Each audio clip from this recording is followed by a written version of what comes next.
Hello, welcome to the Big Scuba Show. So my name is Byron. I'm originally from the UK, but for the past 10 years, I've been living and diving in Iceland. So I run a lot of cold water expeditions in Iceland, but I would say I've more become famous for my photography over recent years. So here we are, once again. Hello and welcome to the Big Scuba Podcast. My name is Ian. Welcome back. Thanks for downloading this episode. I am here with my co-host Gemma. Hello, welcome to the Big Scuba Podcast, and this is episode 181. This episode, like all the others, are sponsored by Narked at 90. They are beyond technical. Great. So, Narked at 90, go to their website, narkedat90.com. Okay, so we are a diving podcast, if you are wondering what you've just downloaded. What we're all about. Yeah, we talk to many a diver and explorers, underwater photographers, people who generally have some kind of connection with water. We dive ourselves. We do, yeah, and it's always good to talk to people that are well known in the diving circuits and people that are just passionate about their diving and being underwater or on the water. Yeah, sometimes we're on the water too, like we were the other day on our sea line paddleboards. Yep, the weather has finally got a little bit better and we can get out on the water. It is actually, after all this rain. So that's a little bit about what we've done, but seriously, we've been going 4 years now. This is episode 181, and so there's a clue. There's 180 of these previous episodes out there, and they're all out there, free to download. I think we are on all the major platforms. Yeah, so Spotify, Apple, Podbean, you name it, Libsyn. Or you can just go to our website and listen to them there directly. Which is bigscuba.com. Yeah. So there you have it. We do share to social media, so we're on all the usuals, Instagram, Facebook, LinkedIn, Twitter, YouTube, TikTok occasionally. I think that's just about it. I think that's kind of... Yeah, so Instagram, Facebook and LinkedIn are the major ones that we post on pretty much daily, so you can keep up with what we're up to and what guests we're talking to and what products we're passionate about. Yeah, last episode we spoke to Dawn Kanagas. Did I get it? You did, well done. I didn't even practice that. Yeah, so Dawn, she's based in North Carolina, but she's now a member of Deep. So that is ocean exploration, lots happening there, so look up deep.com. But Dawn talks about the scientific and the human factors side of things there. Yeah. You have to excuse me, I've got man flu, or as otherwise known as a cold, but we suffer in silence. You sound a bit better now. So, we've been out for a walk today didn't really fancy the run myself. Clear the pastures. Yeah, something like that. And, right, moving on. I like saying the right thing. Yes. So coming up on this episode, we talk to a new guest for you. His name is Byron. Conroy. Yes. And he is an English guy, but he's lived in Iceland for, I think it was over 10 years, wasn't it? Yeah. And he just brings Iceland alive to us, doesn't he? Yeah. An amazing, interesting conversation with him. He was at the Go Dive show this year. Yes, that's how we made our connection with him. He was one of the speakers. Yeah. But he's an amazing photographer. And that's takes some awesome photos, and he's done some work for Scuba Dive magazine. Yeah, I think he still does. Yeah. I think. Yeah. So, and he's not just uniquely a diver and underwater photographer. He does hiking and goes into ice caves, doesn't he? He does all the adventure stuff in Iceland, and I think it's on our bucket list to go there now, isn't it? Yeah, we will come back to that in a moment. We a little shout out as well to Lee Bishop. He's hurt himself. He had an accident, and but he's broke his arm, but he's on the mend. That's the main thing. I think he's got some plates and things in there, so bounce back. Shout out to him and speedy recovery. Yes, definitely. Yeah, and what have we been up to? We actually got in the water a couple of weeks ago, didn't we? Yeah, which is really good. Yeah. Before I got the cold. It was a beautiful day, wasn't it? It was really nice, and the visibility. We got to practice some diving with the Insta 360 camera that we've got. Hello, you guys in China at Insta 360. Hello. Yeah, so the Insta 360, it is waterproof up to I think 10 metres, but we've actually got a dive case they've given us to use, and we use that underwater. But slight error, we put it on time lapse. Well, it's a learning curve. It is, yeah. But equally, it gave us. It's not a straightforward piece of equipment. No. And like every camera, we can think. I won't mention any names, but we can think of other photographers, well known, who have put their cameras either on the wrong settings when they've gone for a dive, or one particular person jumped in for a dive with safety divers, got all the way down, and then realised they hadn't took the lens cap off. Yeah, so These things happen. But it still worked underwater, and we got some good stills and shots, and the visibility was amazing. The visibility at Stony is awesome at the moment. Yeah, really good. So I don't think I've seen it that good in all the years. Um, Been there, well, a couple of years. Probably. I can't remember. I can think of other occasions I've looked down and you can see the Nautilus from the top of the pub bar. That was a first, for me. And we saw some fish, didn't we? Some perch. Yeah, they were really good. They like cameras. They certainly do like eyeballing. pose. Yeah, they like to pose in front of a camera. Those perch. Yeah. So that was, we did 3 dives. It's a funny thing actually, because you hold the 360. So traditionally you take a camera down, and as you might have it on some kind of frame with lights and so on, blah blah blah.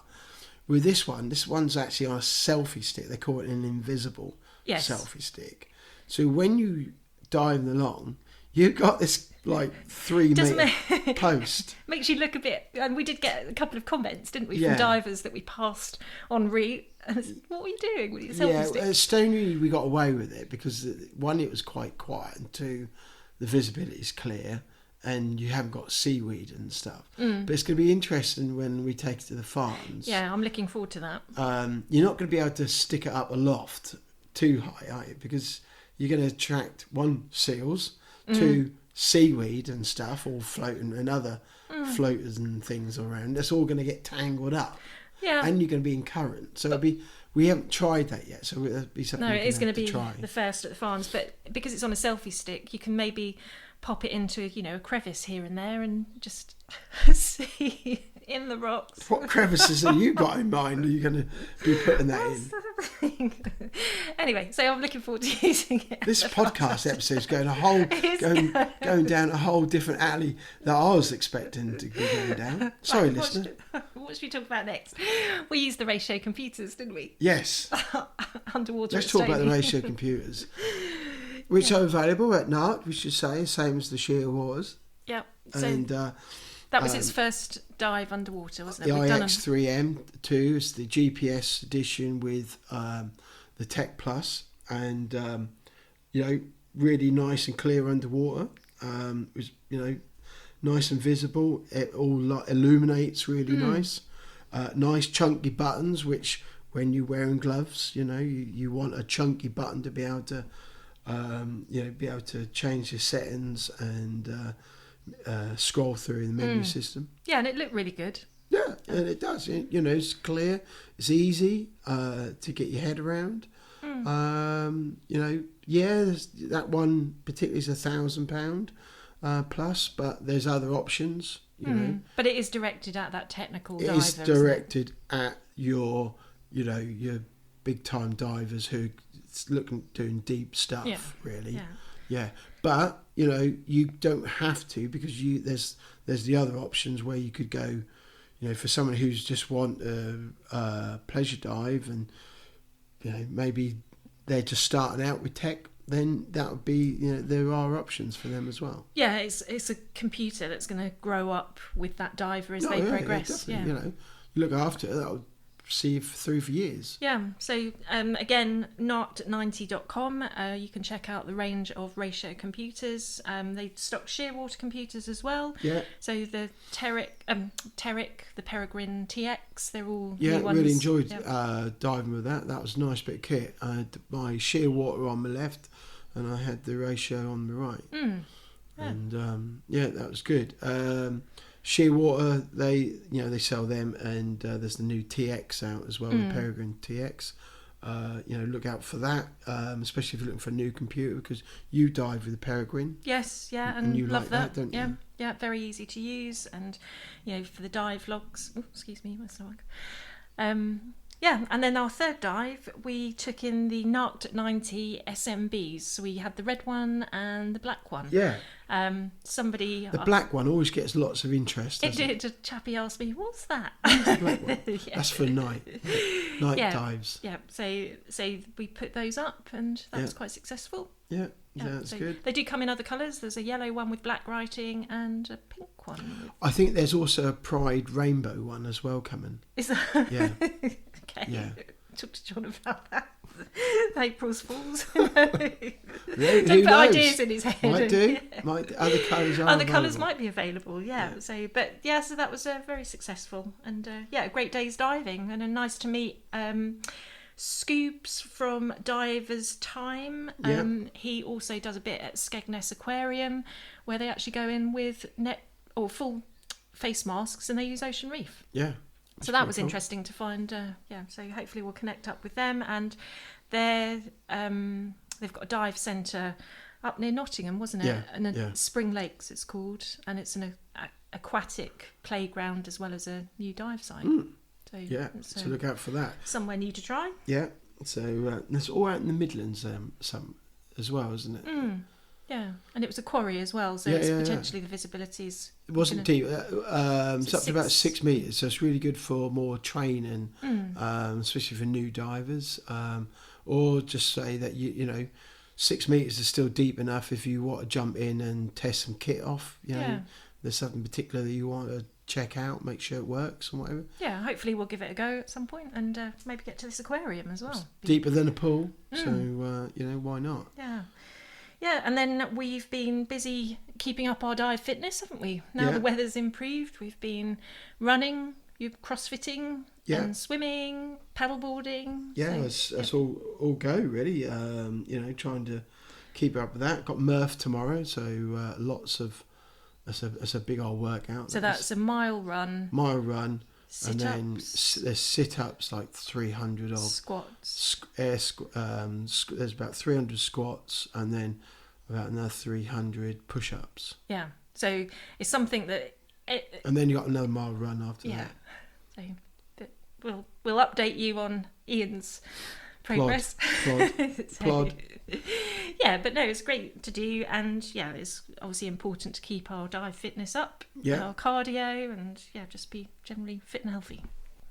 And another shout out we should mention is a previous guest. Go back to September last year, episode 153, and we spoke to James Sues, who has now took the big step to open up his own dive centre, which is pretty awesome in the UK. Yeah, so he's based in Bedfordshire. His website is divewithjimmy.com, and they are specialising in BZAC and SSI courses. Yeah, so he does tech diving as well, so the whole shabam. So look him up and make contact if you're in the area, because give him a bit of support. Yeah, and they've actually got a compressor facility, so if you need any air fills, that's then cool. A good place if you're local to the Bedfordshire area. Look him up. Yeah, especially if you're looking for an air fill. It's always handy to know where you can go get some air fills. Yeah, so well done, James. Yeah, wish him all the best for, his new endeavours. That's the right phrase, isn't it? New endeavours. Adventures. Yeah. Yep. We hope it all goes well. Watch your progress. Hopefully get a dive with them at some stage. Yes, nice. and we will pop and see them. But look up divewithjimmy.com, and we'll put the link in the show notes as well. Yeah, that's good. Okie dokie. What else have we been doing? We mentioned we've been on paddle boards. we've always got an offer that you can use with Sea Lion. It's the paddle boards that we use, which is if you go to Sea Lion and use this code Big Scuba. Scuba, yeah. And again, Happy Bottles. If you want to up your hydration, they've got a 900ml tumbler. And these are, we have to say, these are brilliant brands that we actually use ourselves. We aren't just blindly, leading you to companies that we don't actually use. We wouldn't do that. No, Happy Bottles we've worked I with. use that blue Happy Bottle beaker, they call it. Yeah, beaker, tumbler. The whole time. And that goes, I take that in the sauna sometimes, well, all the time actually. And it's 80 degrees in there, and that drink stays cold. And that proves an awful lot, doesn't it? It does, actually. They're Although the outside, you pick it up, I was like, oh my God! Yeah, they're so hot. incredibly insulated. We've used their flasks, aren't they? Their travel flasks. And again, I'm waiting for a black one. They need to bring a black one out of the beaker because it doesn't match my dive kit. It's blue. No, so there's a really good discount on Happy Bottles. So again, just go to the website and use Big Scuba. Yeah, can you bring a black one out? Yeah. Then everything's all stealth. Yeah, so Sea Lion boards and Happy Bottles, definitely look them up, and it's really easy. They need to bring a black one out as well, paddleboard. Maybe. Anyway, all in the black. Our next trip we've got too many planned this year, but so far we are going to the Farns with Crystal Sea Scuba. And dragging the Honeymeister with us this year. Not a two, there's three of us this year. Yeah, three musketeers. So she's coming with us, and it'll be her first trip to the Farne Islands. First trip diving, hopefully, with some seals. Yes, yeah, so here's fingers crossed to calm seas and fair weather. If you don't know where the Farnes are, look up the northeast of England, and right on the coast you'll see a little village called Sea Houses. And look to the east of there, and you'll see these rocks on the map, and that's the Farnes. And big wreck place, loads of wrecks all dotted around that, and great place for seals and puffins, and just generally a lovely place to visit. Isn't it? Yeah, and it's nice and relaxed as well. It's a typical kind of tourist seaside area, but it's got a lovely kind of vibe about it, hasn't it? While we're talking about the Farnes, it would be unfair not to mention our friends over the west part of the country, Lundy. Lundy diving. Hello to Ben and Gemma and Sam, everybody at Lundy Divers. Yeah, and again, that's a great place to go diving. So lundydiving.com, look them up. Who just had on. We've just had on. Yeah. Go back a couple of episodes and you'll see them. Yeah. Okay, so let's talk Iceland. All mothers like going to Iceland, apparently. Yes. You see their lorries about all the time. You do. So not the store. So we caught up and had a good chat with Byron. As we mentioned earlier, he was at the Go Dive show, and Byron come on and he's going to talk to us about why Iceland should be on your next Go Dive list. Yeah, really. and also it's not just about silver. There's more to it. No, that's right. And when he started out, he wasn't a photographer at all, was he? And he's just learned this. He's had this passion for photography, and what he does now is just he's incredible. learned his skills, learned his trying to think of the right phrase, his business, and I think he's worked with Alex Mustard as well. Yeah, I think that was one of his kind of mentors, wasn't it? And Alex took the time, and this is how people grow and evolve, when they've got people that are supportive around them and serious about actually getting the skills and doing well in that sport. But he talks a lot about why Iceland is bigger than just Silfra. There's more to it. There's more places to visit, even for non-divers as well. So it's a holiday destination, and it's like what, two and a bit hour flight from UK. Yeah, and a couple £100 probably. Yeah, which sounds pretty reasonable. I wouldn't mind doing that. Definitely. I'd love to see a volcano. I live in Norfolk.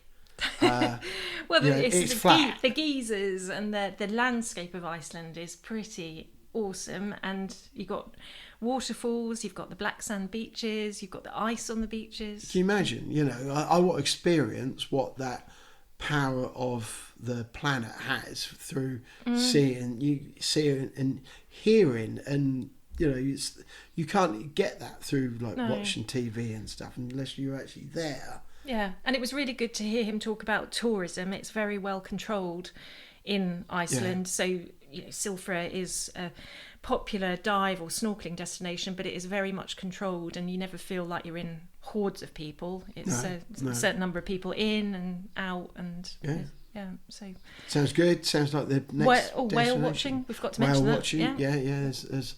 There's a lot you can do, and it's a long way up there, but short flight for us. Yeah.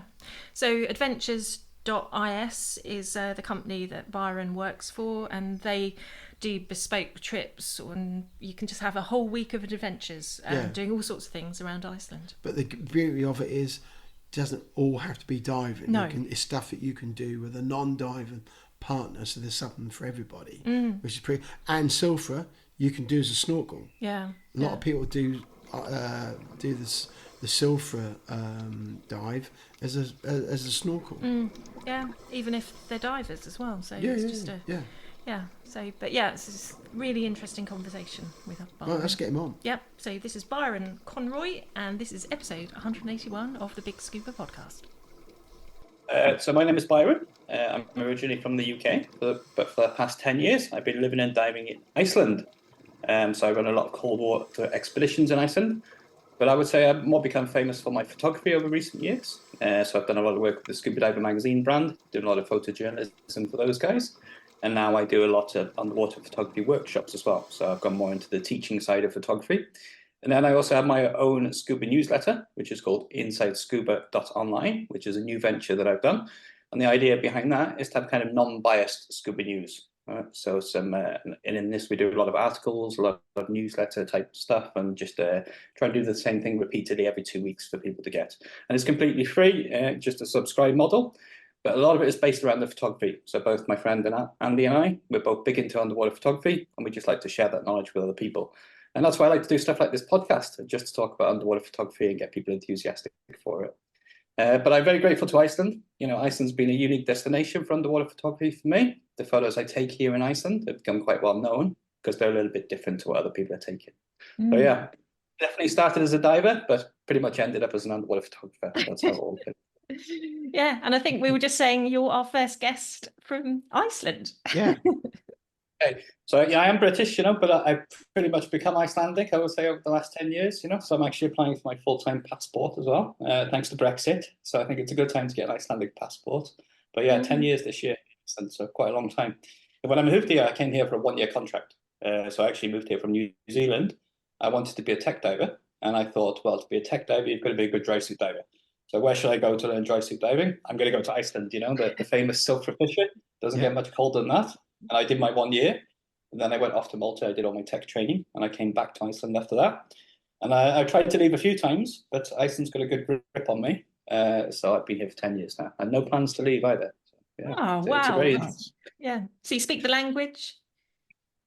I don't, no, but I actually have to do a language test in order to get through my passport application. So I'm in the process of learning the language. But I would say I've got a pretty good understanding of Icelandic. I work with a lot of Icelandic people, work in a pretty big company. So I listen to a lot of Icelandic, but usually I reply in English. Yeah. Also, with the Icelandic pronunciation, sometimes, it can take you a while to get the words across in Icelandic. And everybody in Iceland speaks the most perfect English. And they actually love the opportunity to practice English themselves. So they will always take the chance to speak English with you as well. Oh, right. It's one very interesting thing with Iceland. But have you guys been to Iceland? No, but definitely Silfra is on the bucket list, yes. Yeah. Well, now you know a guy, so I'm going to Silfra Fisher tomorrow morning. I have a group here from the moment, and we'll be diving in Silfra tomorrow morning. Yeah. Do you have particular busy times of the year, or are the best times to come to do the... So the wider company I work with, we're called Arctic Adventures. My job is the Chief Operating Officer of Arctic Adventures, which is a big tourism group in Iceland. So we operate activities all through summer and winter. But Iceland is definitely two different countries. If you come in the winter, it's all about ice caves, northern lights, and ice diving. If you come in the summer, it's all about Silfra, 24 hours daylight, lovely green, sunny place, and all about the highlands and stuff like that. So on Monday, actually, I'm going to go hike with all my dive equipment and my camera, 2 hours up a glacier, and then there is a flooded glacier pool in the crevasse field, right? So you can imagine it's a huge glacier, and there's a 6 meter deep pool of crystal clear blue water 2 hours up on top of the glacier, you know? Wow. And it always happens at this time of year in the spring, so we're going to go and do that on Monday. So there's some really cool, interesting diving opportunities, but they start about now, you know, around about the April, May time, and they go through to the October time. That's kind of the peak of the diving, you know, both the marine life and daylight and good weather. Yeah. But I do like the ice diving in the winter as well. So if you come in February, you can dive underwater in a lake with 100-meter visibility under the ice, you know? Wow. Mad, Which is quite- isn't it? Yeah. I don't know if you guys have seen the Fourth Element new dry suit that they made. So we shot the pictures for that in Iceland, and we did it under the ice here in Iceland. Yeah, so for their new Argonaut 3, I'm sure you've seen the pictures of them under the ice. Yeah, we all did that here in the 100-meter visibility. So with ice diving, generally people are doing it in lakes that are a little bit green. So it's not the best thing to do.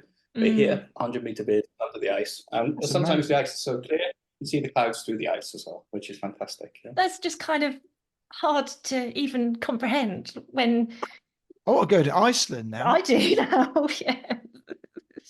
I go diving all over the world, you know, and I go on a lot of boats and do a lot of work for Scuba Dive magazine, as you know. And almost always I will sell somebody on the boat a trip to Iceland, because as soon as you start talking the opportunities, everyone's like, just sign me up now, you know. I just can't wait to come over to Iceland. It's a very unique destination, you know. Yeah.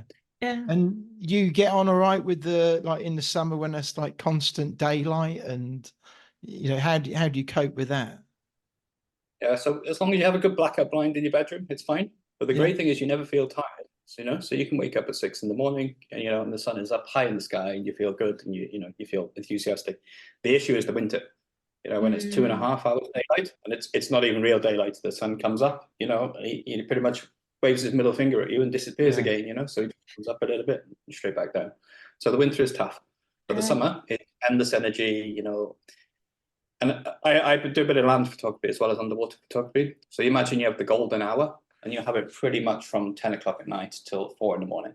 So it's like that kind of soft golden light, you know, all through the night. So it's really great for land photography. You know? Wow. And in the winter as well, I like it in the winter with the ice cave photography, because the sun just comes up a little bit. So you get 2.5 hours of golden light, and then it disappears. And of course, you got But the sun's good. volcanoes as well. Yeah, we have active volcano at the moment that's just bubbling away. So people are always whizzing off there in a helicopter. When it first erupted, I think it's the 5th eruption that we've had over the last 4 years. But the very first one, you know, when everyone hiked there, you know, it's just everyone could just hike there, and it was like a festival there. People were cooking sausages on the volcano. People were taking big boom boxes and, you know, big crates of beer up there and camping out next to the volcano. But I arrived there and I stayed stationary for probably about 14 hours. It was just the most amazing thing I'd ever seen. You know, you were 3 feet from lava just running past your feet, and it was just bursting up into the sky, and you know, it was just the most incredible, like a festival it was. It almost sounds like another planet, doesn't it? It is, you know, and it's incredibly safe in Iceland as well. You know, the volcano is causing no problems with the air, you know, or the flights or, you know, traffic or anything like that. It's just like the ultimate tourism volcano. It's fantastic. You can take a helicopter over to it. It's 45 minutes from the capital city, you know. It's just amazing.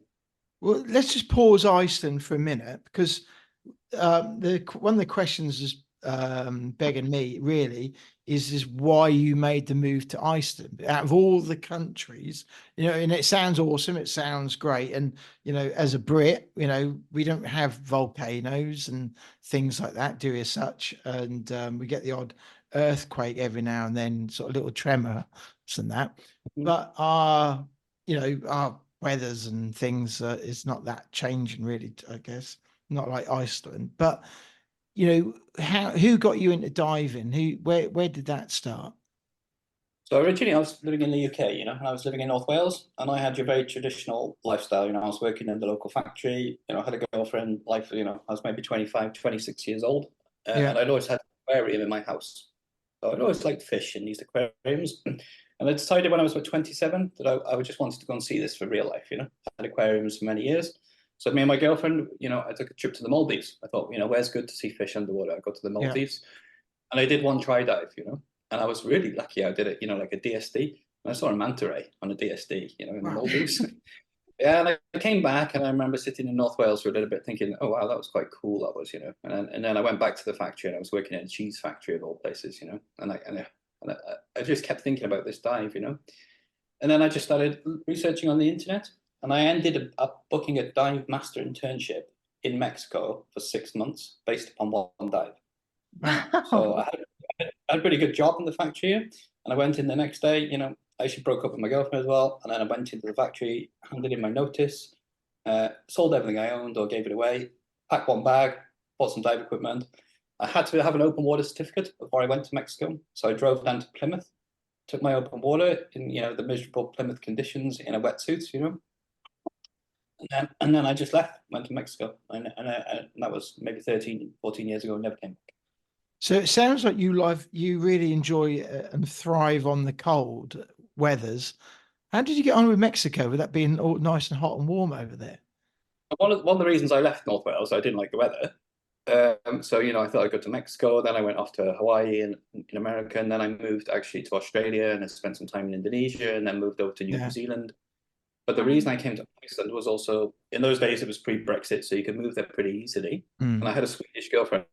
We travel around the world together, and she wanted to be a little bit closer back to Europe, so we settled on Iceland for that reason. Yeah.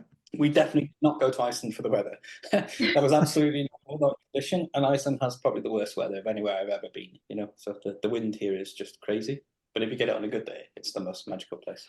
Yeah. So yes, I definitely did leave the UK for the weather, and I ended up in Iceland. And now every time I come to the UK, which is usually to fly to Indonesia, I'll come and spend a day in the UK, see my nephews. I'm just like, oh my God, the weather's so good in the UK. I just think it's the most amazing weather in the UK. Oh, no. I come to the UK in February, and It's I'm like, wet. oh my God, it's so hot. It's just amazing. I think it's fantastic. Oh, it's just been so wet. Yeah, your perspective changes over time, So, Yeah. But here in February, it can be super dark. It will be snowing. It will be 100 miles an hour wind with blizzard conditions and minus 15. So when I come over to the UK and we have a little bit of drizzle in February, I think it's fantastic. So when you went through your diving certificates, were you a photographer prior to diving, or is that something that came over time? So I did a pretty traditional flow through diving. So I went to Mexico. I did my advanced and my dive master certificate. Then I moved over to Australia. I spent 6 months working as a dive master stroke chef on a boat there. And then I did a second internship, which was an instructor-based internship. So we would work as a dive master on a liveaboard in exchange for an instructor, at the end of the 6-month period. I became an instructor over there in Australia. And I was just, pretty much just guiding on liveaboards, doing that kind of work. Moved over to New Zealand, but it was actually ski season, so I did some skiing there. And I came over to Iceland just as a guide. I'd also shown an interest in the more technical side of diving by that point, which is why I was doing the dry suit and that. So, but photography wasn't too high on my mind. But when I got to Sulfur, and I remember seeing Alex Mustard's famous photos of Sulfur. That was kind of why I liked the idea of going to Sulfur. And I remember he had a photo in the Sunto advert, And when I moved to Iceland, I realized that Sulfur looked exactly like the photo. It was the first time I'd connected with diving photography underwater and realized this looks like the photo. It's not Photoshop. It's not nothing like that. And it inspired me to buy a camera. And I'm the type of person if I get into something, I go all in. So I bought a very good camera, and I actually emailed Alex Mustard. So I never met Alex Mustard. Didn't know anything about him. I just knew he took this famous photo. Yeah. And I said, hey Alex, my name's Byron. I'm British. I just moved to Iceland. I'm very interested in photography. Blah blah blah. Even though I'd never even used the camera at this point. And Alex Mustard sent me the most wonderful email I've ever received from anyone. He just replied to me almost immediately and sent me a link to every single photo he'd ever taken in Iceland and said, I hope this can be of inspiration to you, And it really was, And Alex is actually a very good friend of mine now, and I've operated underwater photography workshops in Iceland for him, and his guests and stuff. And he's a really good friend today. But, that inspiration that he gave me there by just showing me what was underwater in Iceland that could be photographed, that's what really kickstarted the photography for me. That just shows you it shows the effect what one person can have and pave the path for you. Yeah, it's incredible, And Alex is the greatest underwater photographer that the world's ever seen, but he's also the most giving of his time and knowledge. It's just incredible what that man gives to the community of underwater photographers. Just an incredible thing that he's doing for them. So that was the inspiration, and then I ended up buying my own dive center here. Because nobody was operating multi-day dive expeditions. So I decided that it could be done. I'd done a lot of exploration diving. So I decided to link it all together and operate multi-day tours. So I bought a company off another guy, another British guy actually. Yeah. And I started operating these multi-day expeditions. And that's how I got to know Scuba Diver magazine, because I invited them as part of my dive company. I said, come on over, guys, I'm going to take you on a multi-day expedition. And Mark, you guys know Mark from the magazine. Yeah. So Mark came over and he actually bought Ross. And you guys probably know Ross as well. Ross is not, so much into the diving these days. But Ross was like, hey, I really want to go to Iceland, so I'm going to come as well. And we got Ross in a dry suit as well. We managed to get him in proficient. But I wasn't really that good at photography those days. And Mark had a camera. And I was a little bit nervous, these big professional journalists coming over from the UK. And I was kind of, guiding, but in the background, I took a few snaps for them and I sent them to them at the end. But Mark was doing all the photography. And when the article came out, I had the front cover, I had the middle page, and they're all my photos. So that was kind of the first step to getting published and working more as a professional photographer. Yeah. So a bit of a lucky break, Well, But again, I thank Iceland because the uniqueness of Iceland gave me the opportunity. You can look at like this luck, but I think by the sound of it, it's also been what you've driven. These things often don't land on our laps. Sometimes I think we get crossroads in life, and we pick, we take a decision on what options we've got at the time, But sometimes I think I quite believe that we make our own luck, and it certainly sounds like to hand your job in and then go work and learn to dive and then do the whole professional route of diving, that takes some doing and complete change in lifestyle. Yeah. So it sounds like it's been you that's been the one who's driven it, which is brilliant. I would say I don't fear the unknown. So always in my life, if there's been like an opportunity in work or anything like that, I have a bit of philosophy that you should just say yes, even if you don't really know how to do it. Or at that point, I would just say yes, and then I'll figure it out. And it's a lot of opening the doors, But the reason I got my job on a liveaboard in Australia is because I was a dive master and they didn't employ dive masters. And they asked me if I could cook. I just said yes, I became the chef on the boat. Beans on toast, everyone. Yeah, I would work 1 week as a chef, 1 week as dive master, and then take a week off. So originally it was just to cover the chef, and I ended up with a full-time role as a result of it, But I what was you cooking? Yeah, everything from scratch, because I can cook, I don't mind doing a bit of home cooking, but I ended up cooking for 40 guests on the liveaboard out in the Great Barrier Reef on 7-day trips, No problem, I just say yes, I'm one of those people. And, you're very driven as well, I think. There's nothing to lose by trying, So, and it's the same with diving. If someone says to me, "Do you want to try cave diving? Do you want to try tech diving?" Let's give it a go. There's no harm in trying. So yeah. What sort of level are you at with your diving? You said sort of technical. Have you done the rebreather route, or are you just still on tanks? So I'm full open circuit trimix, mod 2 JJ CCR. So yeah, done quite a bit of diving. But I bought myself a JJ. And again, in my usual style, I decided to be the first person to run a JJ course in Iceland. So I convinced a friend of mine that he should buy a JJ as well. And then I went to Denmark and picked them up, and then I bought a very good friend of mine, Alan from TechWise Malta. He came over to Iceland, he flew in, and we ran the first ever rebreather diver course in Iceland. Oh, wow. Because I believe if you're going to learn something like, underwater photography or rebreather diving, do it in the environment in which you're going to be using it the most. Yeah. So for me to go learn in 30-degree water in the Red Sea, it's not really very applicable to diving in Iceland with 2-degree water. And Alan's a very good friend of mine and one of the greatest instructors I know.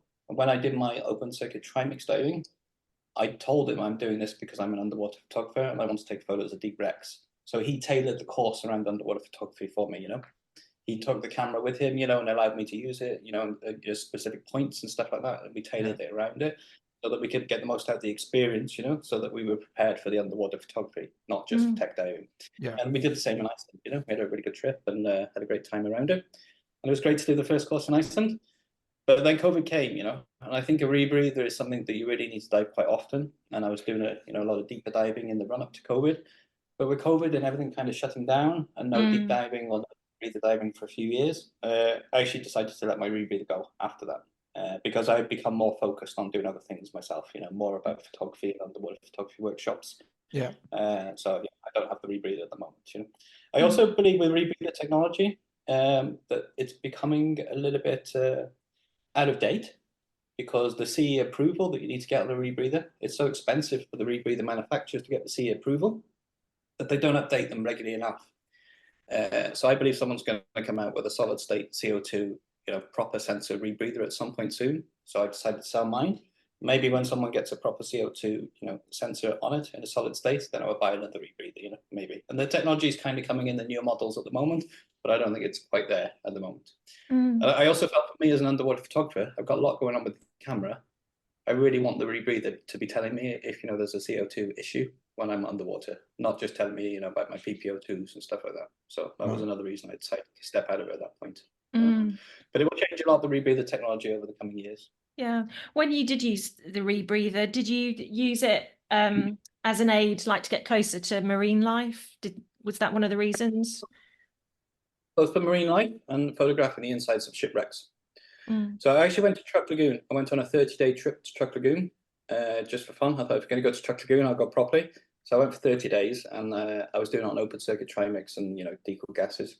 I had a rather large gas bill after 30 days in Truck Lagoon. So that was the reason I decided to buy the rebreather, and I did it. And then I was doing expeditions in Malta and these kinds of places with it, and in the Red Sea. And it's really great. The rebreather is fantastic. If you're on a 40, 50 meter wreck and you want to spend 2 hours in the engine room, it's the ultimate, because you set it up, you get your buoyancy correct, and it will not change at all for the next 2 hours. And it reduces your deco. It stops you getting any percolation. So when you're breathing out in the engine rooms, you're not getting the sediment coming from above, from the bubbles. And that's a big problem with photography, a huge issue. And I like doing the remote sensors and the remote lighting all inside the engine rooms, but it takes a long time to set it up. So to do that on open circuit is quite difficult. And I did like it for the Red Sea, for all of the marine life, like you say, you can just sneak up on marine life almost, and it doesn't really, doesn't mind it all. So it's very interesting. So have you got any preference about the type of photography you do, whether it's marine life, wrecks? So last year I took a bit of time off work and I mainly focused on macro photography, actually. So I would say the last few years I've become a bit of a specialist in macro photography. I've been to Lembe 5 times in the last 2 years. So I just came back from there now, and then I booked myself to go again. So I'm really into the macro photography at the minute, but I also know how I am. Next year probably be something different, So I've done 2 3 years of getting really good at macro. I will probably move on to spend a year on Rex or something like that, because I like to be quite focused in what I'm doing. I like to have goals, so I will be set to expeditions up. But for the next year, my plan is to go to new destinations that I haven't been, rather than repeating the same destinations over and over again. So have you got anything on your bucket list, or several destinations?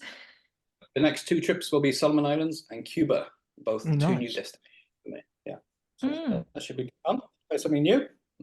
Yeah, no, that's good. And so you've done all the Truck Lagoon, have you done the Galapagos?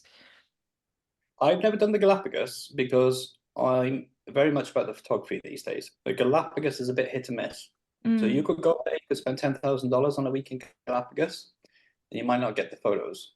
Yeah. I believe there's a difference between great diving and great photography opportunities. So for me, the Galapagos, I will probably go, but I might not even take my camera, because I think seeing hammerhead sharks in a big school like that could be one of the most amazing things I've ever seen, but I'm not going to get a great photo.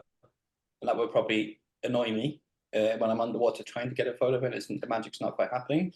But if you forget about the camera and just enjoy the diving, I think it could be a mind-blowing experience.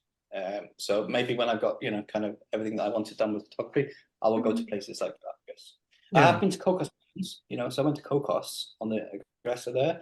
It's very similar to Galapagos, just above it, or below, whichever it is. And I didn't get great photos, It was difficult, but I did get great experiences, So I did see the hammerheads and stuff like that. But I get a bit frustrated if I'm on a photo trip and the magic doesn't happen.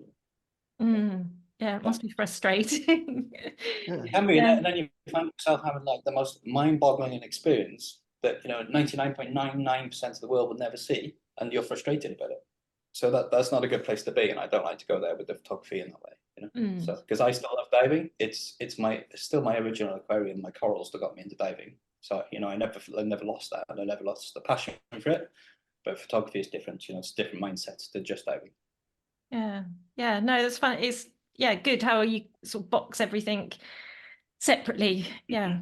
Yeah, because I guess as divers out there, they just want to dive, and if they get a good photo. But yeah, I suppose it's kind of, you can see it's like your character. You're quite driven, and you need to have that kind of perfection of a dive or a photograph. Yeah. Yes. So I mean, I think one of the biggest problems people have with photography as a general is they're kind of afraid to really go for it with the photography, because they're very happy with just taking these kind of pretty average good photos that their friends and neighbors might like, but they're afraid to push it to the next level and go for it. I would rather lose 5 dives trying something new to get 1 photo, and if I come back from if I can average 1 great photo a day over a period of 4 dives, I'm very, very happy with that. Yeah. 1 a day is really good statistics and numbers for me. But I think a lot of people, they just want to capture everything they see, and not just come back with a collection of pretty average photos rather than a collection of really amazing great photos. So have you got any advice for somebody, like us? We're just recreational divers, but we do have cameras. What advice would you give to people like us? First of all, I would really recommend you do your homework and your research. So I'm a big student of photography. So I look at a lot of other people's photos. I find people that inspire me from their photography. I really like Instagram for these type of things.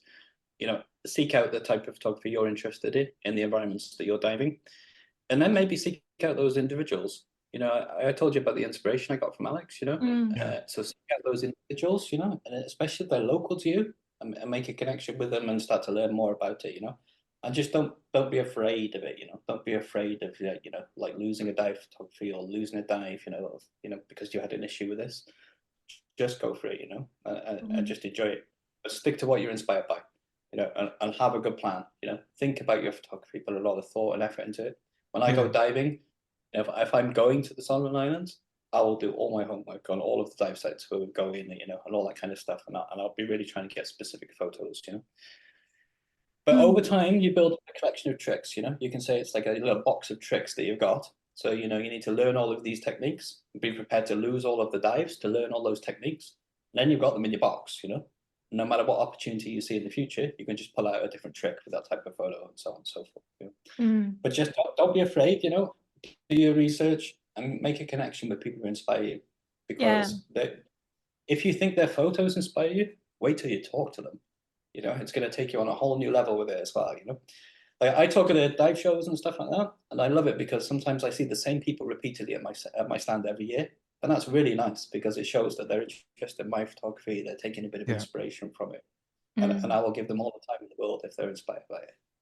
Yeah, that's really true, because you have a bit of a tribe that follows you then, and the expertise that you're showing people, or things that are possible, all makes things evolve, doesn't it? Definitely, and if you find you're really enjoying it and you're enjoying going down this journey and you've got a lot of questions, go on a workshop. Seek out a photographer again that is shooting the kind of stuff that you're interested in. Maybe using the type of cameras that you're into. There's people who do workshops for more compact cameras. Like Phil and America, for example, are more aimed at the compact market. People like Alex are more aimed at the more pro-end DSLR type people. So find someone who you like their photography, they're using a similar type of camera, and then go on a trip with them. Because it's not true. You won't just learn from the people running the trip. You learn from these 16 other guests, because they will all be at slightly different levels, and they will all be through the same experience as you have. So some will be slightly further ahead of you, some will be slightly further behind, but you've all had the same experience and the same journey. So you'll learn so much from the other guests. And on a workshop, you'll get really good image reviews. So usually each evening, each guest will bring 3 photos, pop them on the screen. You'll get a lecture teaching you a technique, and then an image review later on that night. And you learn so much from the image reviews and the other people in the room as well. And it gets people talking in a really positive environment about photography. So try it out, get a bit of inspiration first, have a few goes yourself, get a bit of a handle for it, then try a workshop. Really, that's good advice, definitely. Because there's a lot to learn with photography, and especially with light, using light, isn't it? Especially underwater. I'm very glad you said that, because people always, the first thing they ask a photographer, what camera do you use? Doesn't matter. What lights do I use? Is way more interesting question. Yeah. Do you like that? How do you do that? You can take incredible photos on a compact camera if you've got great lighting. And people, these days with the mirrorless cameras, always churning out new ones, so on and so forth. People are just buying the latest camera. They think it's going to improve their photography. It won't. Image quality on cameras has not really got any better since the last generation of DSLRs 7 years ago. The image quality is the same, but the lighting has moved on so much. If you get the best quality strobes and the best quality lighting, and then understand how to use them, that's where the secret of photography is. And what is photography at the end of the day? It's capturing light. That's all it is. You're just capturing light. So you need to work with the artificial light that you have on your camera and the ambient light that's coming from the sun.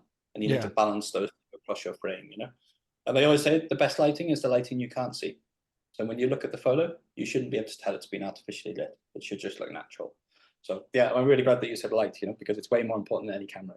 It is, and it's getting those colours. And when you look at your photos that you've got on your social media, there's a lot of them. They've all got this real nice blue sort of tone to it in the water. You don't always see it that much with some people's photos, but with yours, and it is very similar to Alex as well.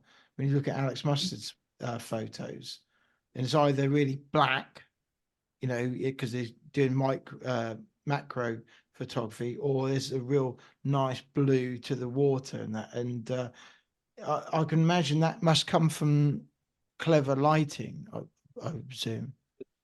So the blue is the ambient light. So anything that's it's only come from the ambient light, and then the color of the subject is coming from your artificial light. So I always say it's like taking two photos at the same time. Your settings that you use on the camera, especially the shutter speed, will dictate the color of the blue. So the slower the shutter speed, the more light that will come in, the brighter the blue will be. The faster it is, the darker it will be. That's how you get the black background. And then the foreground, that is your artificial light. So you're taking two photos at the same time. That's all you're really doing, And you just make a decision. What color do I want the blue to be? Do I want it to be black, bright, medium? Do I want it to be darker at the bottom of the frame as the light falls on? And then you use your strobe power for the foreground. Right. And you're just balancing the two out, Like Alex, when he teaches to take vertical photos, for example, people, they shoot their camera like this all the time, but vertical photos are very powerful for magazines and, stuff like that. Then they turn their camera like this, and then they shoot upwards into they shoot straight up. Yeah. What happens then? The bottom strobe is closer to the subject than the top strobe because you're on a 45-degree angle all of a sudden. And people don't realize you should turn your bottom strobe down because it's much closer to the subject than the top one, So all these little very basic things that you can do with your lighting, just take things to the next level. So, it's very interesting, how you're just balancing. That's all you're doing. You're balancing your artificial light and the ambient light. It's almost like breaking it down, isn't it? It's not just like shoot and snap. There is so much more. And I can understand people would probably get daunted by, shutter speeds and all that. But I guess if you break it down bit by bit, knowing... And if you go on a good quality workshop, they'll take you through that process, guide you through. I will tell you, there's two types of photographers, though. So I'm very much all about the settings and the lenses and the detail and, all that kind of stuff and the science and the rules of photography. But there are the other type of photographers who are just super creative. And these guys, they take weird and wonderful photos, but very often they couldn't tell you how they did it, but they can make the most creative, magical thing you've ever seen, but they're not sure exactly how they pulled it off. But I'm more of the other end. I'm not crazy creative. I'm a little bit creative, but not too much. But I'm more about the technical details and understanding the camera and what's happening with the light and stuff. Yeah, there's some clever wreck divers out there as well. I can't remember who it was. I saw somebody had shared, and they'd put a torch inside the wreck, and then they must have then gone back out to photo the wreck again, and the light you could see coming through the parts of the wreck, and it was an amazing photo. But you never do that as as kind of recreational divers and that. You don't often think about doing that. You just kind of go around, and a lot of us will take happy snaps and stuff of things that we see, but you don't think about putting a light somewhere and then coming back out. And is a lot having that thought and planning. Today's episode is sponsored by Narked at 90, so let's find out a bit more about them. Narked at 90, their tagline has been beyond technical, which describes them pretty well. John Routley and Brent Hudson launched the company over 20 years ago. They are both technical divers who have logged thousands of mixed gas dives between them over a 30-year period. Using their engineering know-how and diving expertise, have developed bespoke, personal, commercial and military diving equipment and products of a universally recognised, unparalleled calibre. Their ability to be adaptive and versatile with their developments led them to support the NHS during COVID. Using their superior knowledge of breathing and oxygen monitoring systems to help develop emergency ventilators. They also design and supply the sneaky stuff used by defence-based development groups throughout the Western world, although they can't tell us much about that. If you're thinking of moving across to tech diving or completely new to diving, Narked at 90 can advise and guide on the best equipment and setup for your personal or commercial requirements. Narked at 90 have unparalleled experience of shearwater dive computers and are the longest serving and sole and UK European service centre for those. They are happy to offer technical support, servicing, repairs and upgrades to all shearwater computers, past and present. Narked at 90 stock shearwater computers but are also stockers and technical support centre for many other manufacturers including Divesoft, JJCCR, Hollis, Revo and Kiss Rebreathers. Based centrally in the UK, Narked at 90 also offer full rebreather head servicing for selected manufacturers. Bespoke cable assemblies.